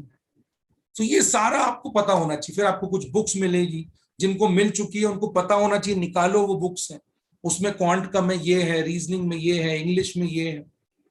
देन टेस्ट पेपर्स होते हैं, मॉक पेपर्स होते हैं। आप में से मैक्सिमम जो सभी 21 वालों को और ज्यादातर 22 वालों को हमने एक नया प्लेटफॉर्म भी दिया है। So know your study material में आपको पता होना चाहिए कि मटेरियल मतलब जो फिजिकल मटेरियल है वो कितना दिया गया है आपको। दूसरा, टेस्ट ऑनलाइन प्लेटफॉर्म आपको क्या दिया गया है। ऑनलाइन प्लेटफॉर्म हम लोग दो देते हैं, एक सबसे इंपॉर्टेंट है विकल्प का ऐप है, जो पुरानी ऐप को हमने डिसॉल्व कर दिया, अब नया ऐप आ चुका है। और दूसरा आपके पास है मोस्ट इंपॉर्टेंटली TCY। ये अभी ज्यादातर जो 22 एंड 23 वाले होंगे उनको नहीं दिया गया है, क्योंकि वो एक साल के लिए वैलिड होता है, तो अकॉर्डिंगली आपको 1 ईयर का जब आपका रहेगा अकॉर्डिंग आपको दिया जाएगा, सबको मिलता है। और विकल्प का ऐप तो ये हमारा खुद का डेडिकेटेड प्लेटफॉर्म है, जब तक आप रहोगे तब तक आपको मिल ही जाएगा। इसमें भी टेस्ट होते हैं, इसमें भी टेस्ट होते हैं, ये हमारा वेंडर है, पार्टनर है। इसके जैसे ही हम डेली बेसिस पे आपको नो योर स्टडी मटेरियल में हम डेली बेसिस पे आपको क्या भेजते हैं, न्यूज टू रीड का सेक्शन भेजते हैं, ये आपको पता होना चाहिए। इसके साथ हमारे पास क्या आता है, Indian express and the Hindu आता है। इनके अलावा बहुत सारी शीट्स हैं, क्लास शीट्स हैं, जो हम आपको भेजते हैं, रेगुलरली भेजते रहते हैं, एज पर द लेक्चर्स वो होते जाती हैं। PPTs होती हैं वो आपको भेजते हैं। अब सब कुछ आपको वहीं ऐप में मिलेगा। अच्छी बात ये, मैक्सिमम बस आपको वॉच करता रहना है, क्रॉस चेक करते रहना है, ठीक है। इसके बाद सबसे क्रूशल पॉइंट होता है लेक्चर्स को लेके, ठीक है। सो लेक्चर्स को लेके अगर आप ऑब्जर्व करेंगे, वीडियो सेशंस, मैंने जैसे आपको बोला ना, हर टॉपिक के जितने भी टॉपिक आपके होने वाले हैं, लॉ वाले, मैनेजमेंट वालों के, मैनेजमेंट में बस एलजेब्रा ज्योमेट्री, एलजेब्रा वाला सेक्शन अभी नहीं हुआ है, बाकी छोड़ के आप क्लैट का तो entire syllabus, critical reasoning, reading comprehension, current affairs के सेक्शन, करंट अफेयर में भी अलग अलग टाइप के ऑलरेडी पिछले सालों में वो किए हुए अपलोडेड हैं आपके पास। ऐसा नहीं है कि आपके लिए नहीं होंगे, फिर से होंगे, आगे सबके लिए होते चलेंगे, होते ही जाते हैं, अपडेट होते जाते हैं, पर आपको वीडियो लेक्चर्स वो देखना ही देखना है। देन मोस्ट इंपॉर्टेंट टेस्ट आता है, ये अल्टीमेट आपका प्रिपरेशन होना चाहिए। इस पे आपने जो भी टॉपिक किया उस टॉपिक का कंपलसरी आपको टेस्ट अपीयर करना है। आप जानते हैं हर टॉपिक का टॉपिक टेस्ट है हमारे शीट में। जो नया ऐप आया है उस ऐप में अभी कुछ अपडेशंस हो रहे हैं, बट वो स्लोली वो अपडेशन बहुत जल्दी हम लोग करके, मतलब 1-2 वीक में, और जो टॉपिक टेस्ट वगैरह है वो सब फटाफट अपडेट हो जाएंगे। तो जो रीजनिंग का टॉपिक हो रहा है उसका टेस्ट मिलेगा, मैथ्स का हो रहा है उसका टेस्ट मिलेगा, क्रिटिकल का हो रहा है उसका टेस्ट मिलेगा, सबके टेस्ट मिलेंगे आपको। तो क्या करना है आपको, हर टॉपिक के बाद एक टेस्ट कंपलसरी अपीयर करना है। टेस्ट क्या बताता है, टेस्ट ये बताता है कि आप कितना समझे हैं, टेस्ट ये बताता है कि ये स्ट्रेंथ है या वीकनेस है, टेस्ट ये बताएगा कि भाई आपको इसमें कितना वर्कआउट करना है, टेस्ट ये बताएगा कि इन फ्यूचर में मुझे इसको स्कोरिंग पे रखना है या लीस्ट स्कोरिंग पे रखना है, ये सब टेस्ट बताएगा। और मॉक में स्कोर टेस्ट ही आपका इंप्रूव करके देगा। टेस्ट से डरना नहीं है। पहले हम लोग स्कोर के रिजल्ट्स फॉरवर्ड करते थे ग्रुप में, जिसको पेरेंट्स देखते थे तो कंसर्न्स होता था। अब हम लोग सीधे मॉक के रिजल्ट्स डिक्लेयर करते हैं। बाकी आपके पास एप्लीकेशन में आप में से जो भी पेरेंट्स देखना चाहते हैं, जिसके भी पेरेंट्स देखना चाहते हैं, वो टेस्ट वहां पे अवेलेबल है। और टेस्ट का हम लोग ग्रुप में भी मेंशन करते हैं कि ये टेस्ट है आपका, ये अपीयर कर लो। फिर भी जितने भी टेस्ट हैं उसका एक पूरा ड्राफ्ट में तैयार कर रहा हूं आपके लिए, जो आने वाले 4-5 दिनों में, मोस्टली नेक्स्ट वीक तक एक टेस्ट का ड्राफ्ट आपको मिल जाएगा।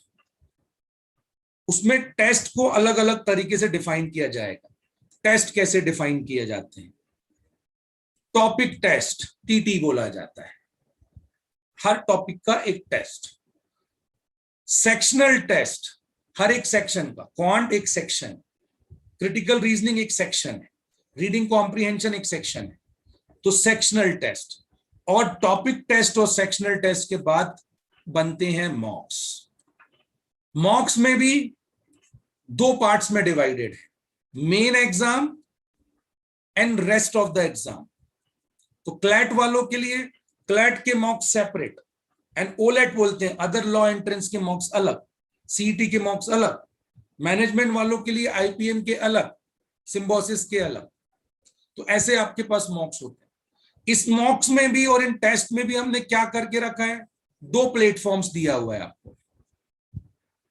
तो मैंने क्या बोला था आपको, कम ही नहीं पड़ेगा आपको, करते रहोगे ना तो भी कम नहीं पड़ेगा।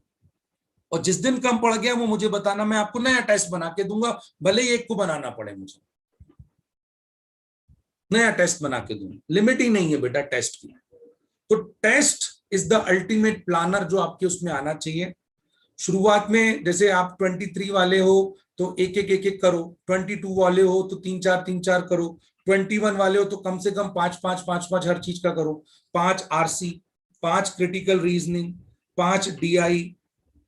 और अगर आप मैनेजमेंट वाले हो तो कम से कम आप डेली बेसिस पे अलग अलग टॉपिक टेस्ट दो, कभी आप अरिथमेटिक का दो, कभी ज्योमेट्री का दो, कभी अलजेब्रा का दो, टीसीवाई में आपको सब मिल जाएगा वो टेस्ट। तो इस तरीके से आपका प्रिपरेशन एक फ्लो हमेशा के लिए क्रिएट रहना चाहिए, एनालिसिस आपका अंडरस्टैंडिंग रहना चाहिए। अदरवाइज अगर आप सोचेंगे कि भाई क्लास में सब कुछ हो जाता है, अपने को कुछ करना ही नहीं है, आप बेटा जो ट्यूशन क्लासेस पढ़ते हैं और ये जो क्लास है इसमें बहुत बड़ा डिफरेंस है। मैं जो आपको प्लानिंग्स बता रहा हूं उसमें मैं पूरा सपोर्ट करूंगा, बट उसमें ज्यादा आपको भी एफर्ट्स लेनी पड़ेंगी। ठीक है, हम ज्यादा से ज्यादा ग्रुप में आपको सर्कुलेट कर सकते हैं, आप नहीं अपीयर करोगे तो पेरेंट्स को फोन कर सकते हैं, 1-2 बार आपको डांट सकते हैं, बट इंटरेस्ट आपको क्रिएट करना पड़ेगा और वो होगा। मैंने आपको जो प्लान बताया है, क्वांट के लिए मैंने स्टार्ट करने को बोला आपको, रीजन थोड़ा डेली बेसिस पे आप करिएगा। अब देखो यार, आपने जब ये क्लासेस ज्वाइन की है तो आपका एम होगा ही ना कि मेरे को आईएम्स में जाना है या एनएलयूज में जाना है। अब आपका अगर एम है मुझे सिंगिंग में जाना है तो फिर ये क्लासेस का तो कोई सेंस ही नहीं है ना।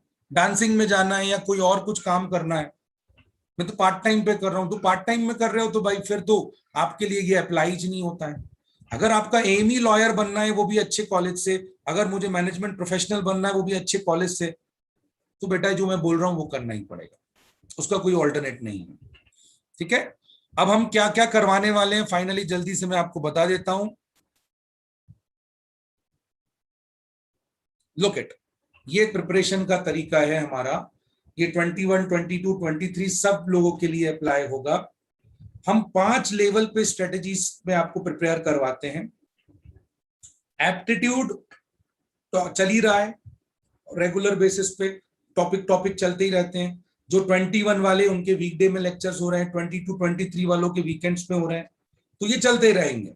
रीडिंग स्किल्स के लिए मैं रेगुलर बेसिस पे आपको मैं करंट अफेयर्स के सेशन ले रहा हूँ। इंग्लिश में आपका अभी रीडिंग के ऊपर लास्ट वीक आई थिंक कभी तो मैडम ने सेशन करवाया होगा पहले कभी, वो और ऐसे चलते रहते हैं, ये राउंड्स चलते रहते हैं। ऐसा नहीं है कि सर अभी हो गया तो कैसा, नहीं, कोई उसमें नहीं है, ये रेगुलर बेसिस पे ये सेशन चलते रहते हैं। नॉलेज अपग्रेडेशन के लिए current affair, debate, group discussion आगे हम लोग करवाएंगे। परफॉर्मेंस चेक करने के लिए आपके मैडम बहुत जल्दी 21 वालों के लिए एक प्लान कर रहे हैं साइकोमेट्रिक। 21 वाले जब चले जाएंगे तो 22 वालों के लिए और 23 वालों के लिए साइकोमेट्रिक टेस्ट करवाए जाएंगे। एंड लास्ट में जो फाइनल लैप होता है, जैसे अभी 21 वालों का एक kind of a target batch चल रहा है, अगर क्लैट पोस्टपोन हो गया मैनेजमेंट एग्जाम पोस्टपोन हो गए, तो मैं आपको गारंटी दे रहा हूं, मैं चैलेंज कर रहा हूं, हम आपको बिल्कुल नहीं छोड़ेंगे। हम पढ़ाते रहेंगे, आपको आखिरी तक पढ़ाते रहेंगे। लास्ट ईयर रिसोर्सेज नहीं थे, तब भी हमने सितंबर तक बच्चों को पढ़ाया। सितंबर में पिछली बार एग्जाम्स हुए थे। इस बार भी मैं आपको 21 वालों को बोल रहा हूं, आपको टेंशन लेने की जरूरत नहीं है। हम निकालते रहेंगे मटेरियल, कैसे भी मैनेज करेंगे, बट करते रहेंगे। बस यही होगा कि लेक्चर्स के नंबर्स थोड़े से कम हो जाते हैं, बट हाँ, उसमें आपको जरूरत ही क्या है, जब आप फाइनल पे आ चुके हो तब आपको ज्यादा से ज्यादा किस बात पे फोकस करना है? टेस्ट देने में, मॉक्स देने में।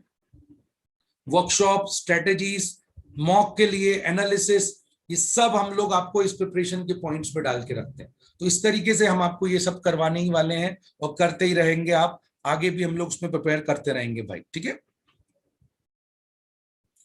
चलो, तो अब मैं आपके क्वेश्चंस और क्वेरीज के लिए ओपन हूं। आपको किसी भी चीज के लिए कोई भी डाउट है मुझसे बोल सकते हैं, मैंने आपको बताया, ठीक है। बोलिए, कोई भी टॉपिक को, प्रिपरेशन को लेके कुछ है कंसर्न्स तो बताओ।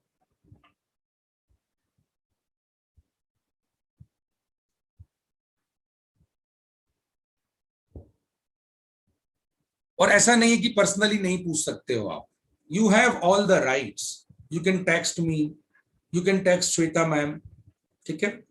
आपको आसानी से हम लोग कनेक्टेड रहेंगे, आपके ऊपर कोई इसमें दिक्कत नहीं है, अवेलेबल है, और हम जितना पॉसिबल हो सकता है वी विल डू इट।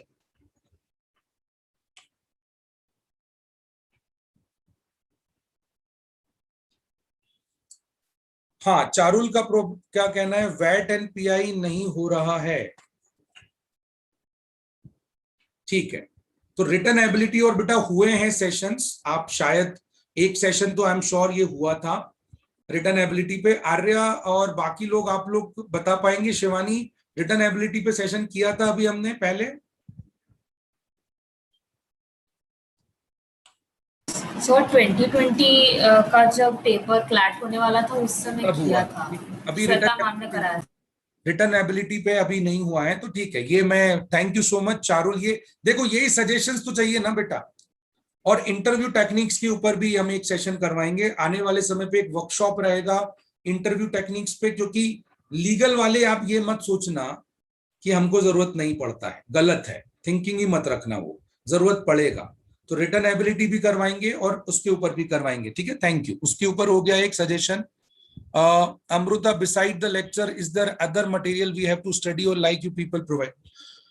हम लोग जो प्रोवाइड कर रहे हैं ना, मैं आपको बोल रहा हूं, उतना भी किया ना बेटा अमृता, मोर देन सफिशिएंट है, जरूरत नहीं है एक्स्ट्रा। इतना कंटेंट हम लोग प्रोवाइड करते हैं आपको, ठीक है। इसके बाद भी कुछ बच्चे दूसरे इंस्टीट्यूट का क्लासेस का टेस्ट सीरीज लगाते हैं, वो आप पे डिपेंड करता है, वो मैं बिल्कुल भी नहीं बोलूंगा, आपके चॉइस पे है।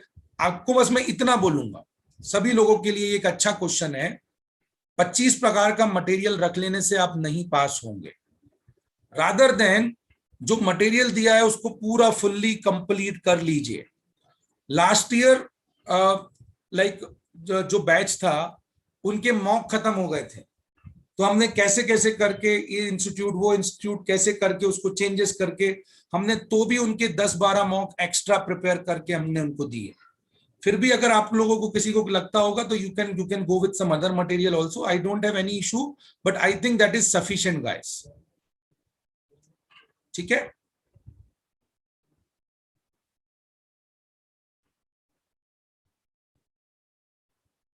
आर्या का जो क्वेरी है, आर्या के जो एग्जाम्स के हिसाब से वो बहुत जेन्युइन है बेटा, कि रिमेंबर रखने के लिए मेरा यही मानना है कि आप एक डायरी बनाइए, उस डायरी में बेसिकली उस डेट को एक डायरी बनाओ 365 डेज वाला। आर्या का क्वेश्चन है how can I remember dates, और कोई जो इंपॉर्टेंट इवेंट्स है उसको कैसे रख सकता हूं।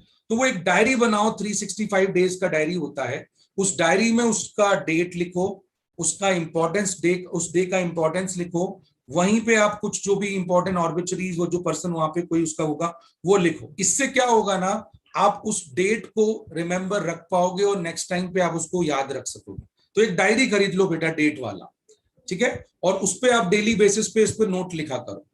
तो जो रिसेंटली हो रहा है वो तो अपना नोट पे आ ही रहा है, और जो उसका स्टैटिक पार्ट है उस डेट का, लाइक 1 मई इस इंटरनेशनल जो मजदूर दिन भी है, ठीक है, बट पैरेलली वो महाराष्ट्र डे भी है, तो ये 1 मई का इंपॉर्टेंस है, ये आपने नोट कर लिया। अब इस दिन पे कोई इंपॉर्टेंट पर्सन की डेथ हुई होगी या इंपॉर्टेंट पर्सन बॉर्न हुआ होगा, वो भी अपन ने नोट कर लिया। कोई नई बुक पब्लिश हुई होगी, वो हमने नोट कर लिया। इस तरीके से यू कैन डू इट, वो आपका बिल्कुल उसमें ऐड ऑन होता चला जाएगा।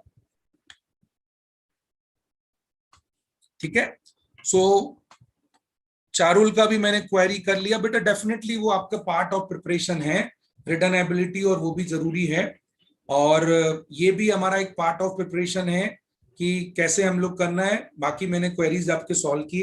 और किसी को कोई क्वेरी है, कंसर्न है, कोई सजेशन है, please I am open for it.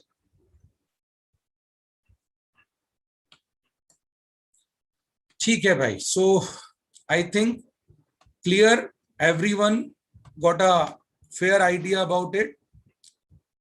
एक सेकेंड, हाँ, एकता का क्वेरी है। In Ekta is our 21 student, she will be appearing CLAT this year, so mock English and legal sections are very lengthy and I get exhausted while reading paragraphs, so how do I perform? देखो बेटा, मैंने बोला ना आपको, आपके लिए भी वही चीज मैटर करता है। टेस्ट, टॉपिक टेस्ट से शुरू करो, डेली का 2 आरसी पढ़ो, 2 रीडिंग और कॉम्प्रिहेंशन। सीधे अगर आप मॉक पे प्रिपेयर, मॉक पे चला जाओगे तो बेटा वही होने वाला है, आप एग्जॉस्ट हो गए ही होगे। तो पहले टॉपिक टेस्ट की हैबिट रहनी चाहिए, फिर सेक्शनल टेस्ट। पहले टॉपिक टेस्ट दिया अपन ने, फिर उसका सेक्शनल टेस्ट होता है।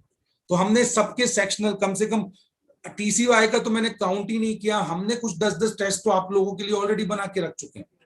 इंग्लिश के आपको आरसीज के 10 टेस्ट मिलेंगे, क्रिटिकल के मिलेंगे, वो टेस्ट आप पहले परफॉर्म कीजिए, पहले वो टेस्ट मिले। तो क्या होता है ना, टेस्ट देने से हमारा एबिलिटी टू सिट इंप्रूव होता है। Ability to sit, ability to select, ability to scan, ये आप टेस्ट से ही निकाल पाओगे। एबिलिटी टू सिट मतलब 2 घंटे का पेपर है, मैं कैसे बैठ रहा हूं मतलब कैसे, पोजीशन पे नहीं, किस तरीके से मैं अपना फ्लो बना रहा हूं। एबिलिटी टू सिट के बाद मोस्ट इंपॉर्टेंट ये होता है कि एबिलिटी टू सिलेक्ट क्वेश्चन, ये भी आप टेस्ट से ही जज कर पाओगे कि भाई पैराग्राफ अपन ने 2 लाइन पढ़ा, इंग्लिश का है, 2-3 लाइन पढ़ने के बाद ये तो भाई अपने से नहीं बनने वाला, तो अपन दूसरे पैराग्राफ पे गए, तीसरे पैसेज पे गए, दूसरे पैसेज पे गए। ये एबिलिटी। स्कैनिंग मतलब क्वेश्चन को और पर्टिकुलर डेटा को स्कैन करना कि कौन से ऑर्डर पे मुझे इसको सिलेक्ट करना है। ये आप तभी कर पाओगे बेटा जब आप टेस्ट देते चलोगे। मुझे और भी बच्चों के फोन आए, शिवानी ने पूछा, गौरी का फोन था, और बाकी जो आपके 21 वाले बच्चे हैं, आई थिंक और भी लोगों ने मुझसे ये बात पूछा था। तो मैंने उनको बस यही बात बोल रहा हूं कि मॉक में आपका परफॉर्मेंस 2 ही तरीके से इंप्रूव होगा। टेस्ट दो maximum, topic test and sectional test, और दूसरा मॉक को एनालिसिस करो। ज्यादा मॉक देने से आपका स्कोर कभी इंप्रूव नहीं होगा। कम देना तो ऑप्शन नहीं है, बट ज्यादा देना भी गलत है। इट्स लाइक डेली का डाइट है भाई। एक दिन में अपन 30 दिन का तो नहीं खाते हैं, या एक दिन अपन 30 दिन तक भूखे भी नहीं रहते हैं। तो यही बात आप ध्यान रखिए। बिल्कुल मॉक आप उस हिसाब से ही चलिए। मुझे लगता है एक आज या कल में आप लोगों का 21 वालों को पता चल जाएगा कि क्लैट कब होने वाला है। शायद वो आ चुका होगा या आने वाला है, ये उसके ऊपर वर्कआउट चल रहा है। अगर 21 एज ऑन डेट रहा तो आपके मॉक को वैसे प्लान करिए। क्लैट आगे बढ़ गया, मैनेजमेंट का एग्जाम आगे बढ़ गया, तो एज ऑन आप ऐसा प्रिपरेशन करिए अपना। ठीक है एकता बेटा, ये ध्यान रखिएगा इस चीज को, ये कॉमन इशू है। ठीक है भाई, so good to go now.